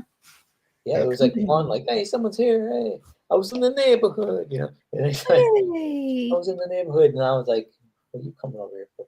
Like, we used to drop by my aunt and uncle's place just randomly sometimes. And we'd be over there talking and laughing, and they give me, like, my aunt would make me a chocolate malt or something, you know. Aww. It was just, man, yeah, it was just different. We grew up. One time we spent the night at my aunt and uncle's, and like it was like you're already getting ready for bed, and it's probably like 9 o'clock at night or something, and they were like, "Hey, we want to go for McDonald's and ice cream cone," and I'm like, I got my pajamas on. They're like, "So just put your shoes on." I'm like, "Oh, my pajamas?" And they're like, "You're like 6 years old. Who cares?" You know, right? Yeah. Who's gonna care? I'm like, I need to put my suit on, you know. And then it's funny. We were like, I remember driving in my uncle's Jeep. He had like this Jeep with the this canvas top you could take off. And man, it was like summer night, and it was just so good memory, man. Just Perfect. driving out to McDonald's, get ice cream cones. Yeah. Yeah, that's nice. Yeah. It's good to have it on number, right? That's another thing. I remember driving. You know, just driving. You want to go for a drive? You're in Japan now, right? You don't drive. Oh no, I drive. I drive in Japan. You still drive? Yeah, yeah, Okay, I are do. you But even, like- but you're right. You're right. The average person doesn't drive here. I mean, because you got the public transport, right? Yeah, it's really good. Like not only is it efficient, you know, not Okay, only is it efficient, the no latest crime. cut. Sorry, I'm totally interrupting your Japan story. Wants to see the latest cut. I added 12 seconds. Ooh. All right. You ready? Let's see Yeah. it. Drum roll. Better.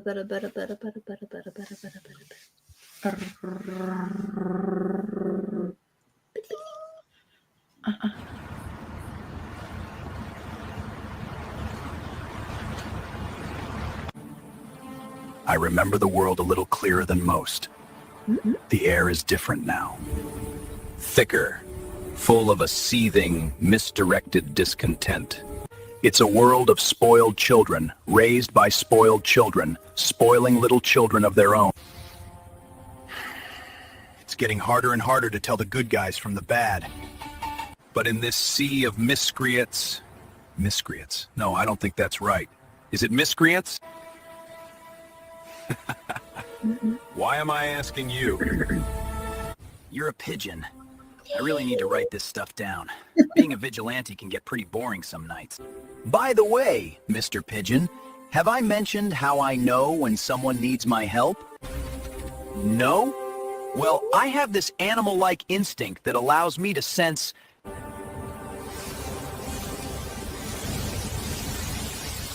Fear.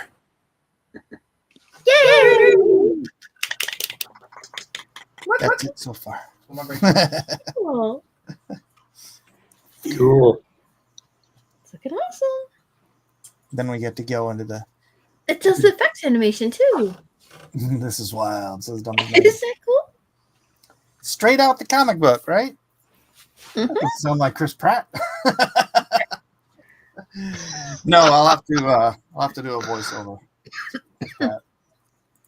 Oh, look who's here! Illustration by design. Exposition pigeon. Yeah, I might just import somebody. Well, no, I got to redo it. I got to do some redos. That's how you learn, though, right? Yeah. Man, Yeah. Jiminy, I cannot catch your shows. There's like 2 a.m. Oh, right. So tired. The time zone differences, sure. Yeah, I was just like, just leave it on. But that's not a good excuse too, because like I'm awake too. Last time I've been taking walks with my youngest son. This guy, he doesn't want to go to bed. It's 2 a.m. We're walking in the neighborhood. Like, it's like, go to bed. Why are you walking? Just walking. He'll go to sleep in my arms when I'm walking. The second I stop, his eyes will open. He'll be staring at me in the dark. Or I'll be out middle of Japan. Yeah, like, why'd you stop? Keep walking. I'm having a nice night. You know, chubby guy. Come on, man. I'm tired too. But it's pretty cute, right? Give him some, was it melatonin? Is that what it is? Yeah, that's what they say. But he's 0 years old. You know, I don't want to be like doping him. No, it's like you give him the Come on. natural stuff. I hear melatonin's not good for I know. males. Oh, it isn't? Melatonin? It's not a I drug. heard but it raises estrogen from what I heard. Yeah, do not give melatonin to young boys. Oh, that's good to know. That's good to know. It I'm going reduces their testosterone and increases their estrogen. It's okay. Yeah, before you know, he's gonna have a forming thing. a taste for pumpkin spice lattes, and you're not gonna know why. That's Yeah, good but to know. you'll get a really good night's sleep. I don't like giving No. anything to my kids. We'll wake you up know? with boobs.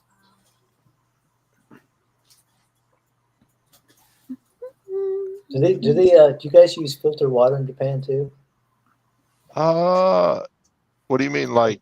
You put filters on your sink and stuff. Oh, you can.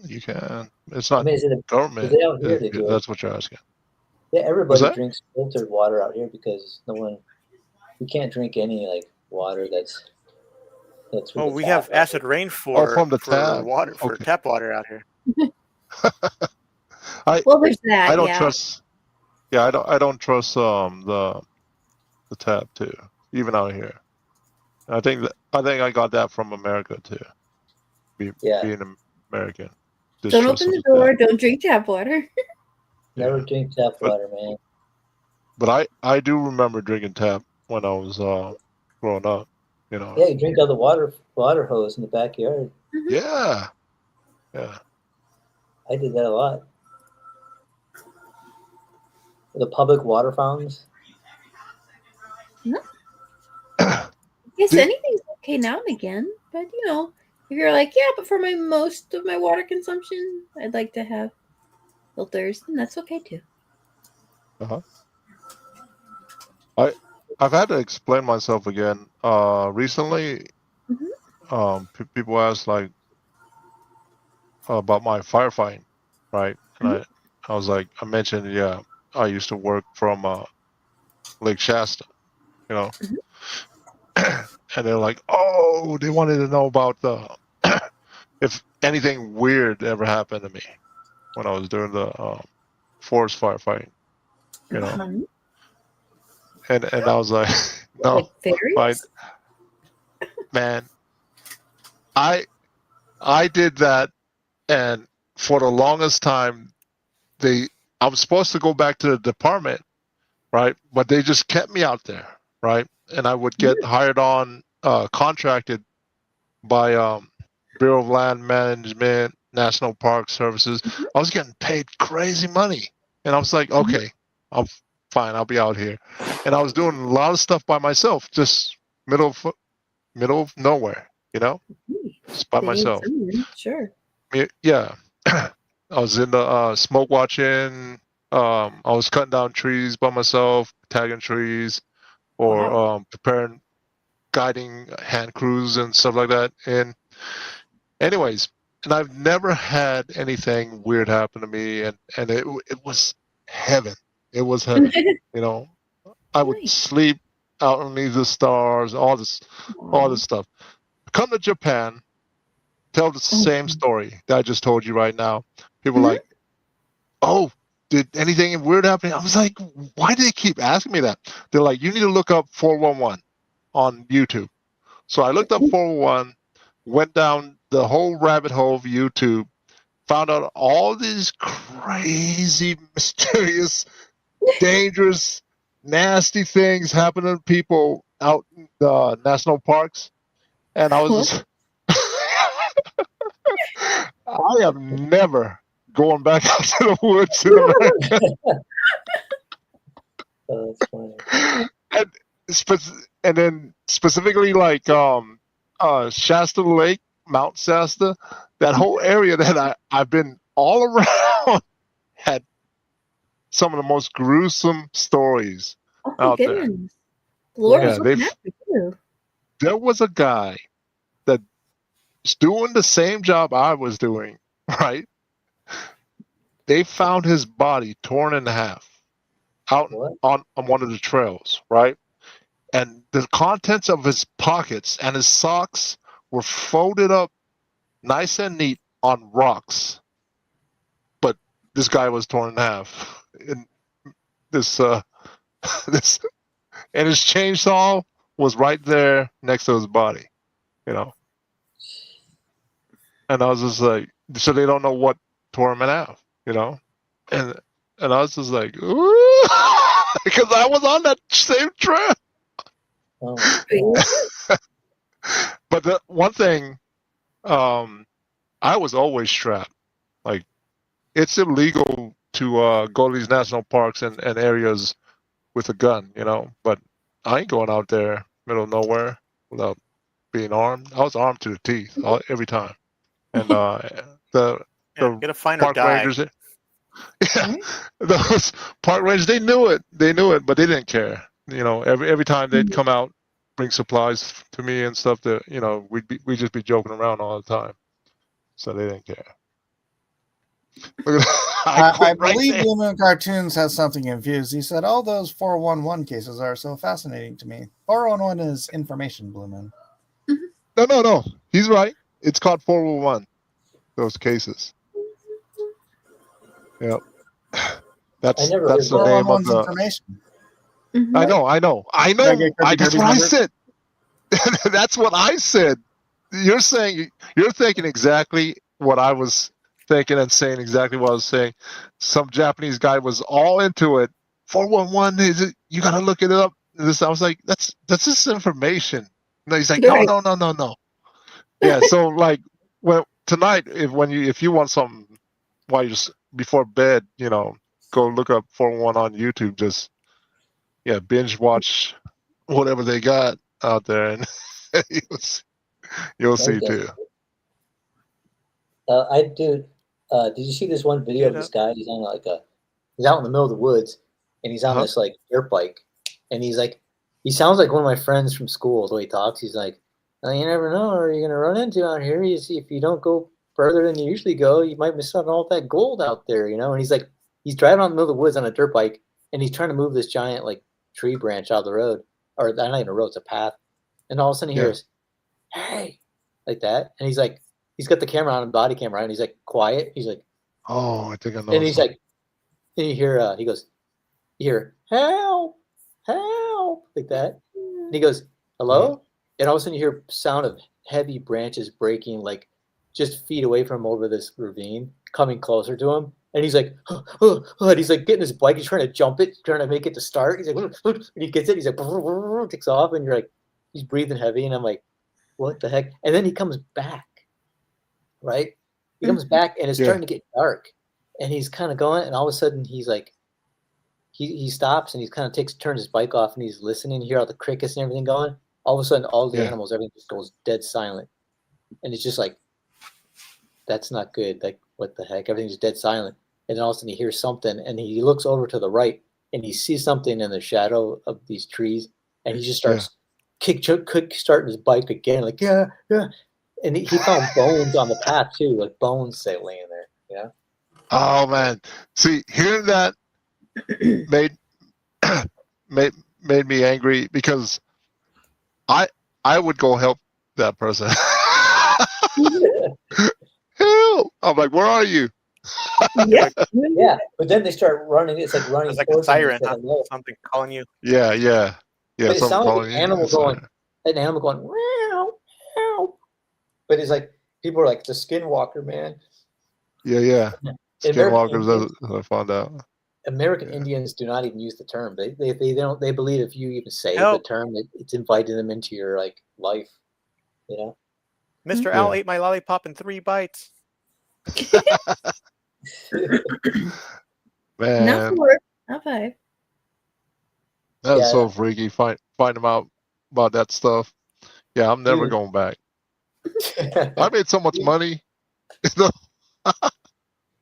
That's crazy though, man. That you wouldn't think of it, but my friends, I was always playing in the woods as a kid, and my friend lived out in the country in Illinois, and we would go miles away from his house. He lived like in a farmhouse. And we go Yeah. miles, but we'd always take our knives with us and we'd make like these spears out of, tree branches. So we Yeah. sharpen them with our knives. So we'd always have like these for protection against coyotes or whatever, right? And then we also had these slingshots that were for hunting. Okay. And so we would take those with us in a pocket full of rocks, like pouches. And one time we got attacked by these dogs. Like they were charging us, these like two, like, was it Doberman pinchers or whatever? And we just like were running, and then we like pulled our sling rockets out, our slingshots, Yeah.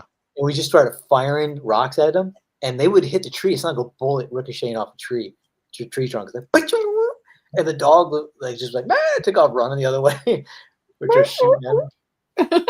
It was so crazy. As an adult, I'm like, that's insane. On Instagram, they're showing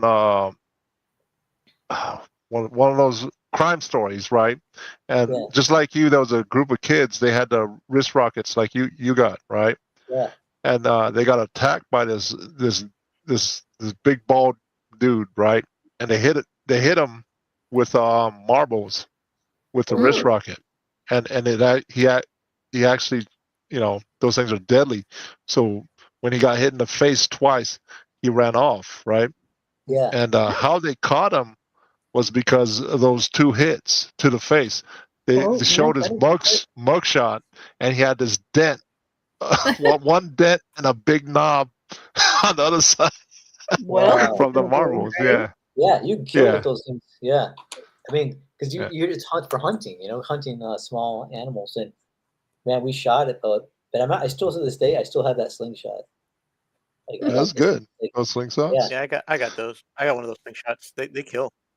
Yeah, man. Yeah. You actually buy little like metal ball bearings that you shoot for, you shoot out of them. Yeah. But we just had rocks. Yeah. Mine dried up. I gotta replace the. The rubber. Yeah, me too. Yeah, mine's all disintegrated. I gotta. Oh, I was talking about bobcats are the animal that sounds like babies. And that's very true. Yeah, that's the one. I didn't know that until I didn't know. I don't know if it's a same spot, right? before I came to Japan, me and my wife, before I became a firefighter, when I was doing the fire academy, right? And before we got married, me and my wife, we lived in a tiny shack in Northern California, a little shack with my 2 dogs, and I had a front yard and a backyard. Front yard, I had an apple tree. Backyard, I had kiwis, I had strawberries, I had a bunch of stuff in the backyard, right? Every morning, I'd come out, and there'd be a big pile of poop, and the poop would be huge. Like, it's not a small animal. I'm like, this is like a grown man eating my fruit, taking a crap. So I'd have to bury that crap every morning, right? Dig a big hole, bury it, and then I was getting pissed, right? So I stayed up 1 week. I was like, this week I don't have to go to the fire grounds. I don't have to do anything, So I camped out on the top of my roof of my shack, right? And I had my truck set up so I could just flip the switch and use my floodlights on my truck. So I had my 2 dogs on the roof and me, and just waiting for whatever it was coming, eating my fruit and taking a crap in my backyard.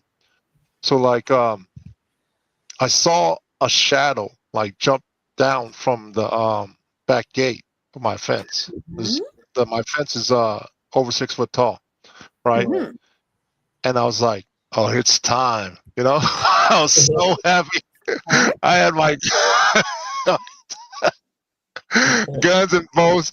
I was like, which one do I use? Like, do I want to try and shoot this guy with a bow and arrow? Right? You would too, right? Or what do you think? Like, do you want to or get rid of the problem? Shoot him with a gun, right? Which one? You don't get the opportunity to hit someone with a bow, So So I was just like, oh, okay, I want to shoot Like, this guy, right? So, anyways, turn on the light, boom, right? And I thought I could see everything, but it couldn't with the floodlights. I just could see like a perfect beam from each light that would stretch across the backyard. So it's still a lot of stuff in deep shadow, and I couldn't see it, but I could hear it moving around. So I let the dogs go. I was like, you know, and then the dogs would jump down and ran after it, and I heard it scream. It was squealing like a pig, like, and my dogs was chasing it past the lights, and I still couldn't see it. It was so fast, but I could see my dogs, and they're just as fast too, but they're bright orange, right? And this thing was just like black, just shadow, and it. So I couldn't shoot it, you know. So I called the dogs back. The dogs come running back, and it jumped over the fence and ran off, right? So my neighbor heard the noise on one side. He came by. He said, "What's going on?" And I was just like, "Oh man!" I told him what's up. You know, something's been taking a crap on my eating my fruit and taking a crap, and I'm getting pissed. I set up a trap to kill it. And he was, I was like, it kind of sounded like a pig, but it could climb this fence, you know? And he was like, oh man, that sounded like a bobcat to me. And I was like, a bobcat? And that's when I found out. He told me that bobcats can sound like crying babies. That's the first time I ever heard that. Yeah. And I was like, whoa. Yeah, well, I'm more surprised it's eating fruit. Yeah, that's what I'm saying. That's what I told him too. Do they eat fruit? And then he said no. He said no. That's weird, I don't know if they do. He said I don't think so. You don't know. And I was like, so I was just like, well, you know, I'm gonna stay out here all week. Just tell the kids, you know, I don't think they're up at night. Just tell the kids, tell the wife and kids, you know, I'm up on the roof with the dogs. Right. Yeah. So, anyways, that's when I found out about bobcats. Probably about. It never came back. Oh no, it never came back. Never came But back. how do you know it was a bobcat then? We don't know, but we don't know. We don't know. When it found out there were dogs, it did not return. 2 dogs. Something's up, man. When I was in the woods, we would hear weird noises. I remember my friend and I. This is the one that's lived out in the country. We were like making these tunnels, right? We had this in. He had like 10 acres of land or something like that, and we were out near these woods. We're probably about like 100 yards away from his house, and we were at night. We had these lanterns, and we were digging these tunnels.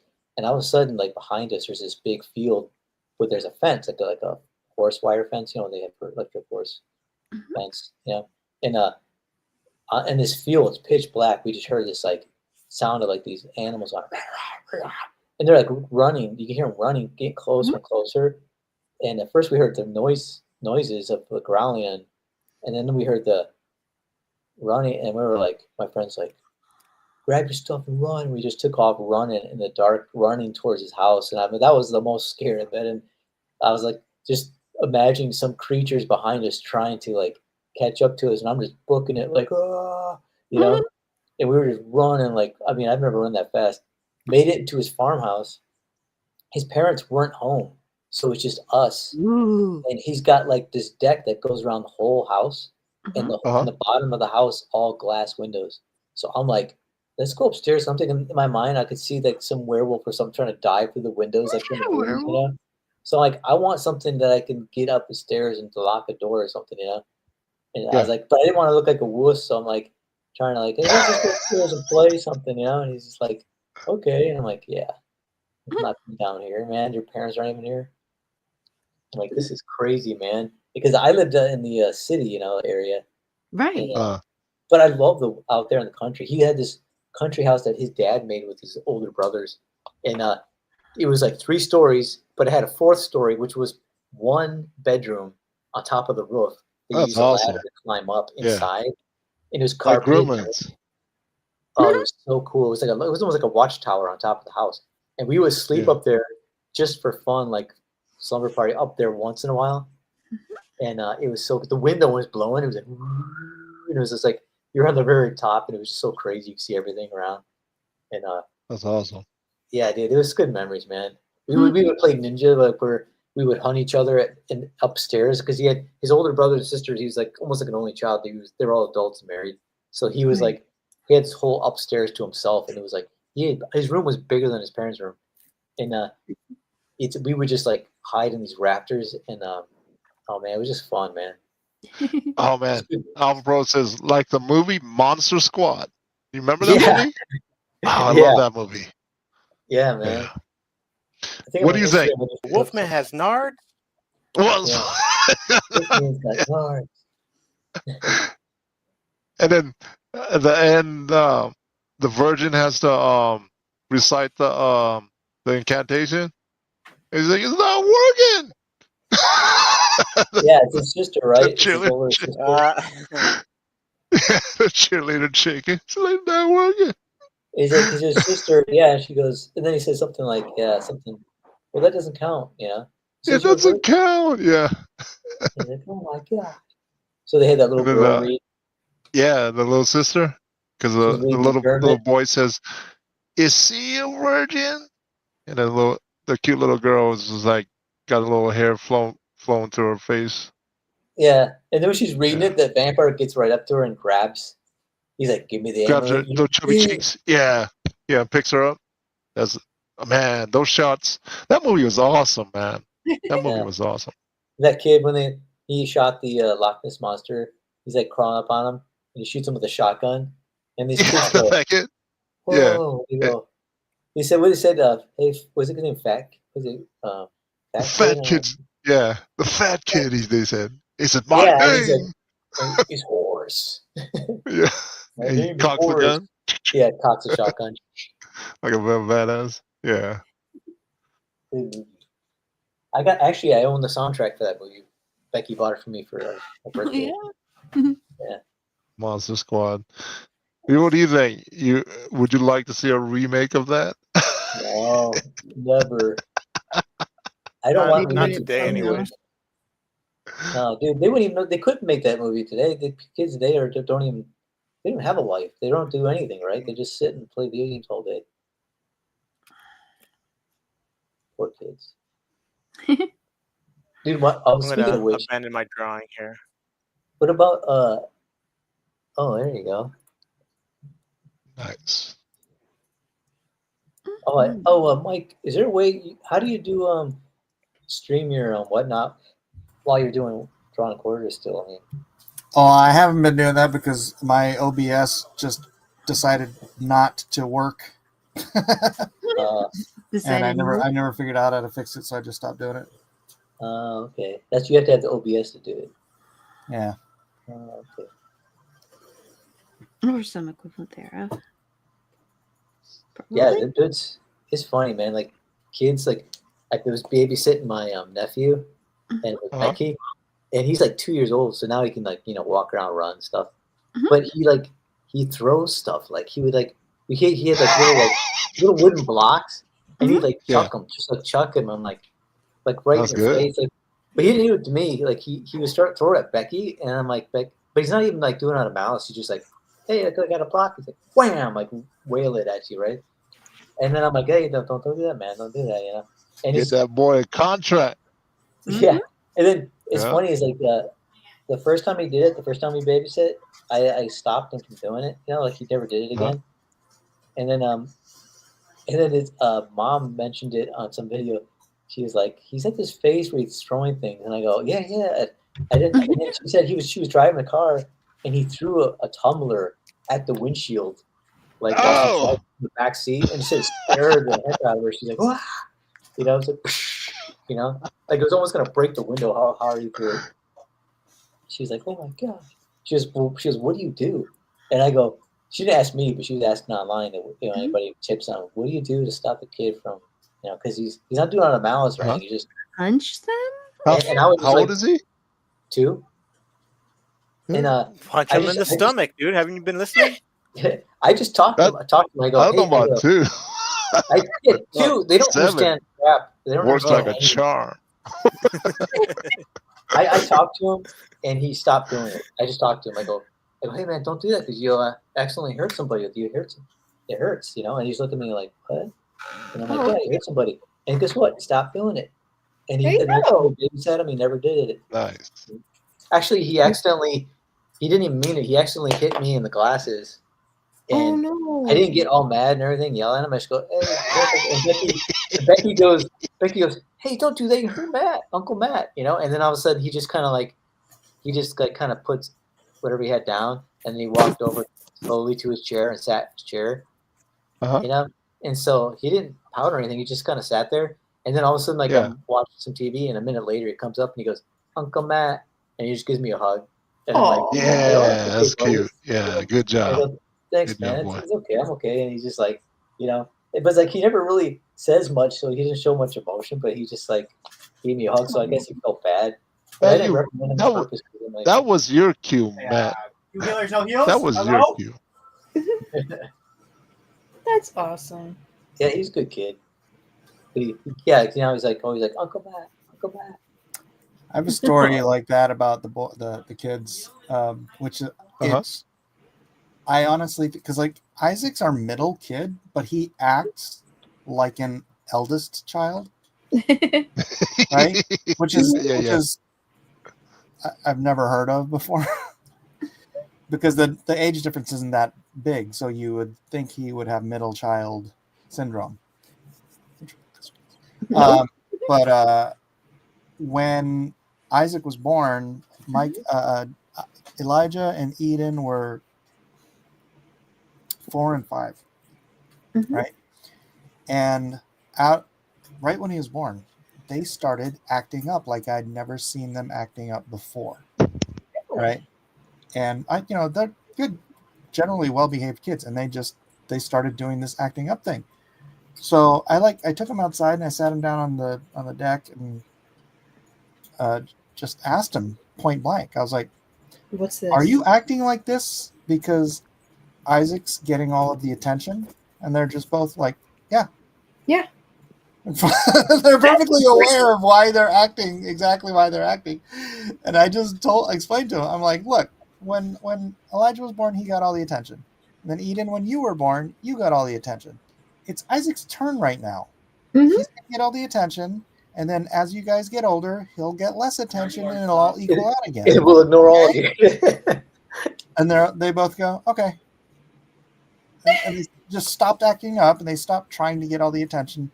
And so communication. Somehow another Isaac so he just totally, he's got firstborn syndrome.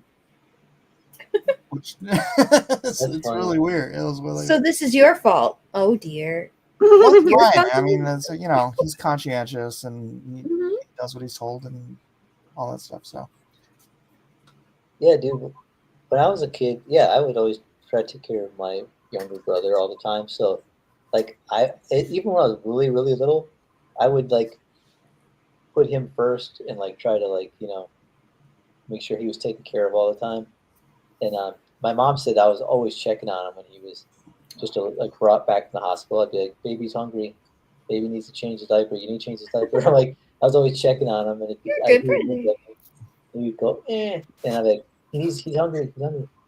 Like I could tell he needed what he needed. It was fun. I didn't remember all this stuff. I was only 2. That's cute. It's funny, but it was always Mike and I. Like we'd always fight together if we had to fight people trying to mess with us. And one kid, this one kid said about Mike and I in school. He goes, if you bite one bean, you have to eat the whole burrito. He said if they attack one of us, we both jump on him. You know.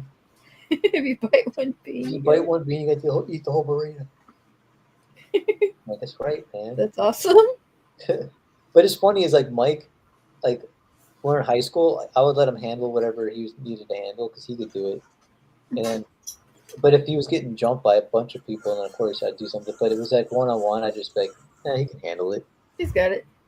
And Dude, back then though, we were watching Steven Seagal movies and Van Damme movies, so we would take people out and You need to get an office chair, right? we learned fighting techniques from watching these movies, man. That's what people don't get. We like Steven Seagal movies. We actually use techniques in high school and in school to fight these kids. We had an upper hand, man. This is before UFC garbage. Well, I mean, hey, we got you through school, I guess. Like, what was it when Sebastian Maniscalco, the Italian comedian I was telling you about, he was like, because everybody's into this MMA now, man. He's like, MMA, you don't know who you're messing with when you go to tango with someone, these kids. He goes, can you take, he goes, and I'm not messing with that. He goes, can you take a kick to the mid-thigh from a 22-year-old? I can. He's like, I know I can. He's like, I stubbed my toe getting up to go to the bathroom on a Lego. I was down for 45 minutes. You know, he's like, he's like I can't do Yeah, these, but Legos, man. Well, to his point, right? Remember what happened to Cat Williams? He got choked out by a little kid. Really? So embarrassing. You really Yeah. did? Yeah, Which you can Google it and see it. He got in a fight with a little kid, and the little kid took his back, rear naked choked him out. Why From would asleep. you fight with a little kid? That's the kind of crap I'm saying. That UFC stuff is a bunch of garbage. Like, because it's like, it's basically, I call it prison fights, right? When I see it, they don't look like martial artists. They look like a bunch of thugs trying to bunk somebody, you know? And what? That's what they don't look. There's no There. technique. It's just All right, like, 10:30. That was the hot take of the night. yeah. I got much more, man. Don't get me started on that. MMA Back to the beat. I cannot stand that crap. I see that and I'm like, ugh. I have friends who watch it though. They're always watching it. Did you watch that one? And I'm like, I don't watch that. I'm like, I wish I could watch it. Prison thugs, man. See, I like watching boxing. Boxing is like, you see these two guys with skill and strategy, and MMA is just like, they're just trading blows. You hit me, I hit you. You hit me, I hit you. You hit me, I hit you. Okay, now you're out. That's a hot take, man. Damn. That's all it is. Or it's choking them out. You beat me bloody or you beat me bloody. Whoever can take it the most hits, that's the guy who wins. You can take the most. You sure he was watching bum fights? But That's what it feels like watching. That's what it dude, feels like watching, man. Matt, Muay Thai is like that. MMA is not like that. No, Muay Thai is like, yeah, I can't stand that either. But it's like Muay Thai is how much damage you can do, how much damage you can take. There is technique, but then when you get too skilled Muay Thai practitioners going at it, that all that skill translates to just damage and pain. I hate that. Tolerance. Because like, well, when I took martial arts, my whole thing was about how to avoid damage, right? When you get in a fight, it's like how to preserve yourself and not like. Oh, you're gonna get beat up by Muay Thai. That's the thing. That's what I liked about martial arts. Is like no matter how big the guy was, it didn't matter how big he was. You could take him, handle it if you had the right techniques, you know. And MMA is about size, like of the guy too, you know. It's like this guy's huge. He's gonna dominate because he's big. No. I would say I would agree with you if you're talking about like the first. That's not right. The first. What was it? UFC. Yeah, the very first one where it was just like Street Fighter. You got a sumo guy fighting a skinny German guy. yeah. They're like 3 rounds in. The guy has like a broken hand. You know. Those are brutal, man. Those are brutal. I've seen those. Yeah, like those Tank Abbott days. Like those are brutal for sure. They'd be wearing like tennis shoes. The other guy would be barefoot. Yeah, exactly. Like it was. That was definitely a street fight. Here's an example why you're wrong, Matt. Because Genki Sudo in Pride, he would take on people that were 3 times as heavy as him, and he'd win with technique. That's what I mean. It's like he had skill then, obviously, technique. Right? Well, yeah. And you know why Genki Sudo retired? Why? Because he had terrible, terrible back problems. Like his back was jacked up from fighting all those heavy guys. That's why weight classes are necessary too. Oh yeah. Well, I get it. Like especially for boxing, you know, like they have the weight classes that makes sense, like we said, because they're doing a lot of also they're like leaning on the fighters, so they're grabbing onto them, trying to wear them out, and that would be like that would be bad for a guy who's like a lightweight fighting a heavyweight.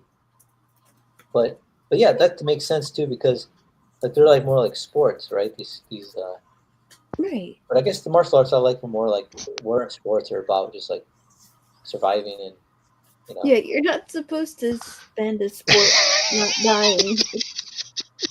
Because yeah, I mean, like when they did you see what happened to that one girl with the judo in the Olympics? I think it was Olympics.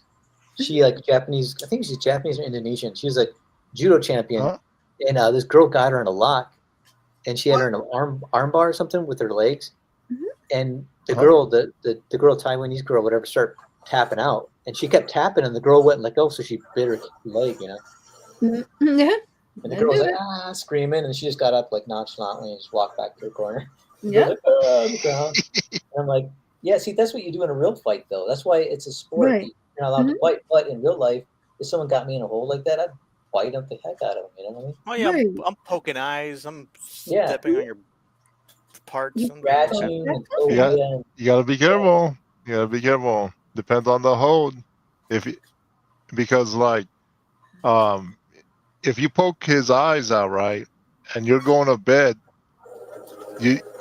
what you're gonna have is a guy with one eye, really angry, and then you're gonna be sleeping. You know, that's not good. Afterwards, you're not gonna be able to defend yourself. No, dude, when he's got one eye, he's gonna be crapping his pants and crying like a baby. No. So you got to set it up. You know, you got to set up. Make sure you're not going to bed first before you do it. Yeah. That's what I mean. That's when you just pull out a broken bottle. And, you know? That's what I mean. Is like I like this one guy. He was a security guy in Georgia, Atlanta, and he always had a body cam, and people would try to jump him and stuff, you know. And he had two of these metal batons, extending batons, and the guy's like, "Come on, man, just put that down, fight." And he goes, "No, I don't need to fight you. I just need to win. That's all I care about, winning. Exactly. I'm not fighting you. I'm just winning." And I'm like, that's the attitude I like. I'm like, yeah, I'm not wasting time fighting. I'm winning. This is not a game. Whatever it takes. But he would even say to one guy, he would light people up with the taser. Oh man, that's what got me to watch it. He would light up like mothers arguing with him, yelling at him. He'd be like, "All right, you're over," and their body goes stiff and just like fall right backwards. I'm sorry, guys. I'm sorry, Mike. I gotta take off. Today is the release of Pokemon. My wife told me that.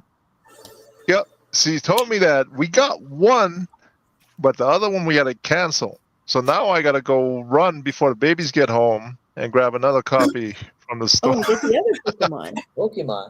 Yeah. Well, so right. I guess I'm done with mine. Just show it off and then I'm gonna take off. All right, let's see what we got.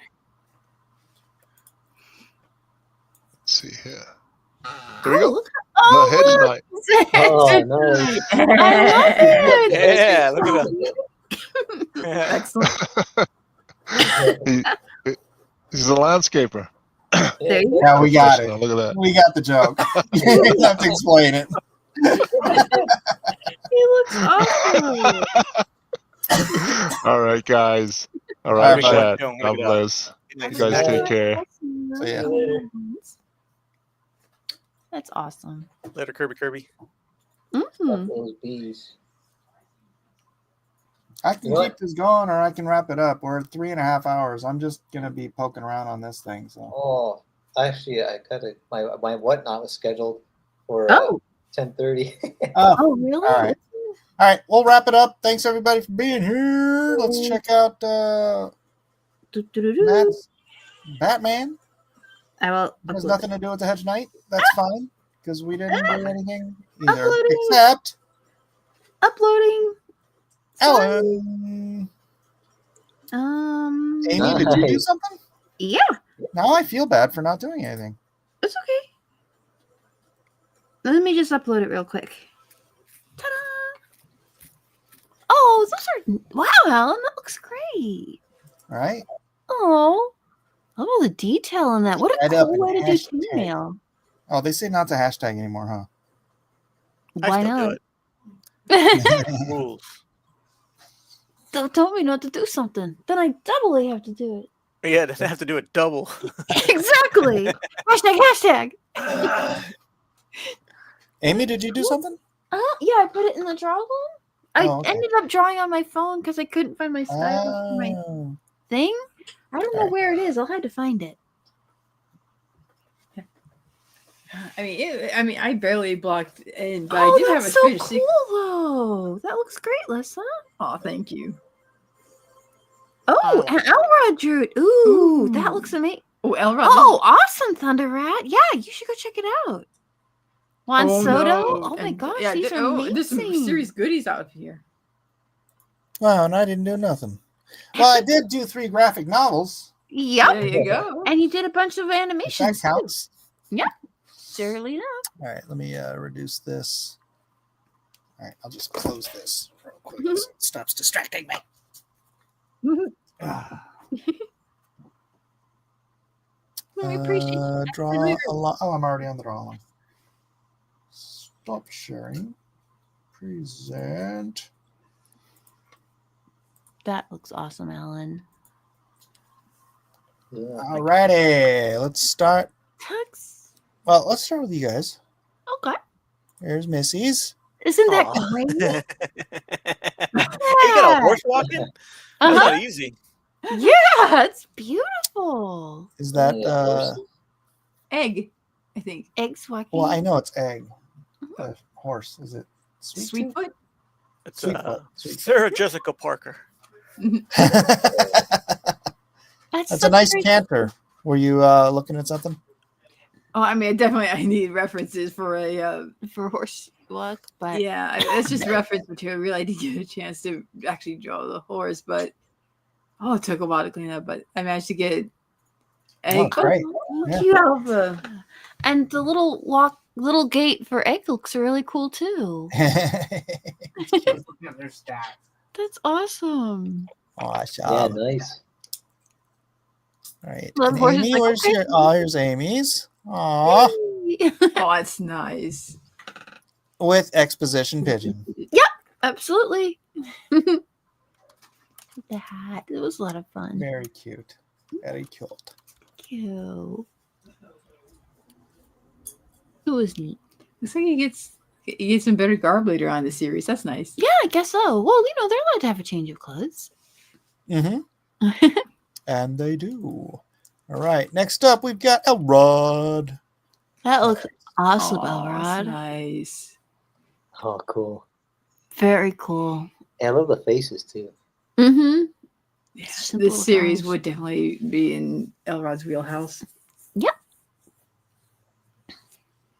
That is Very nice. nice. Very nice. Egg salad. Thunder Rat. Ooh. He's basing his off the Lanil U cover. That looks very cool. Lanil gave him like really long hair.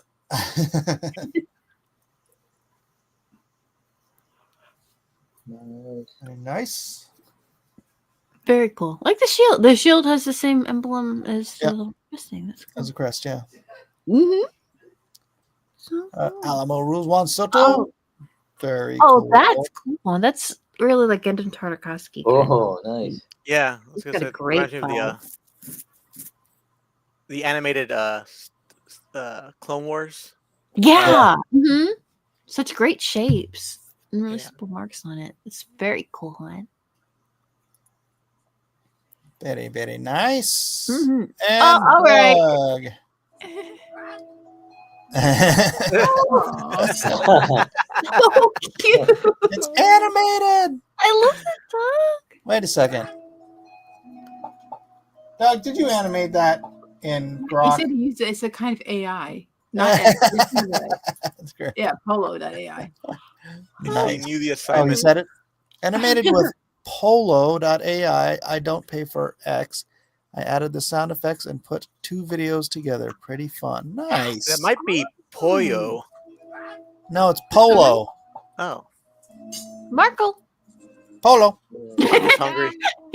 I'm thinking of a Pollo Loco. Yeah. I know. It's probably Pollo. I don't know. That is That's cute. cool. Too cute. Respect the one. Very nice. All right. Everybody's a winner. Yay. That's awesome. Throw it on my pile of Everybody go. participation trophies.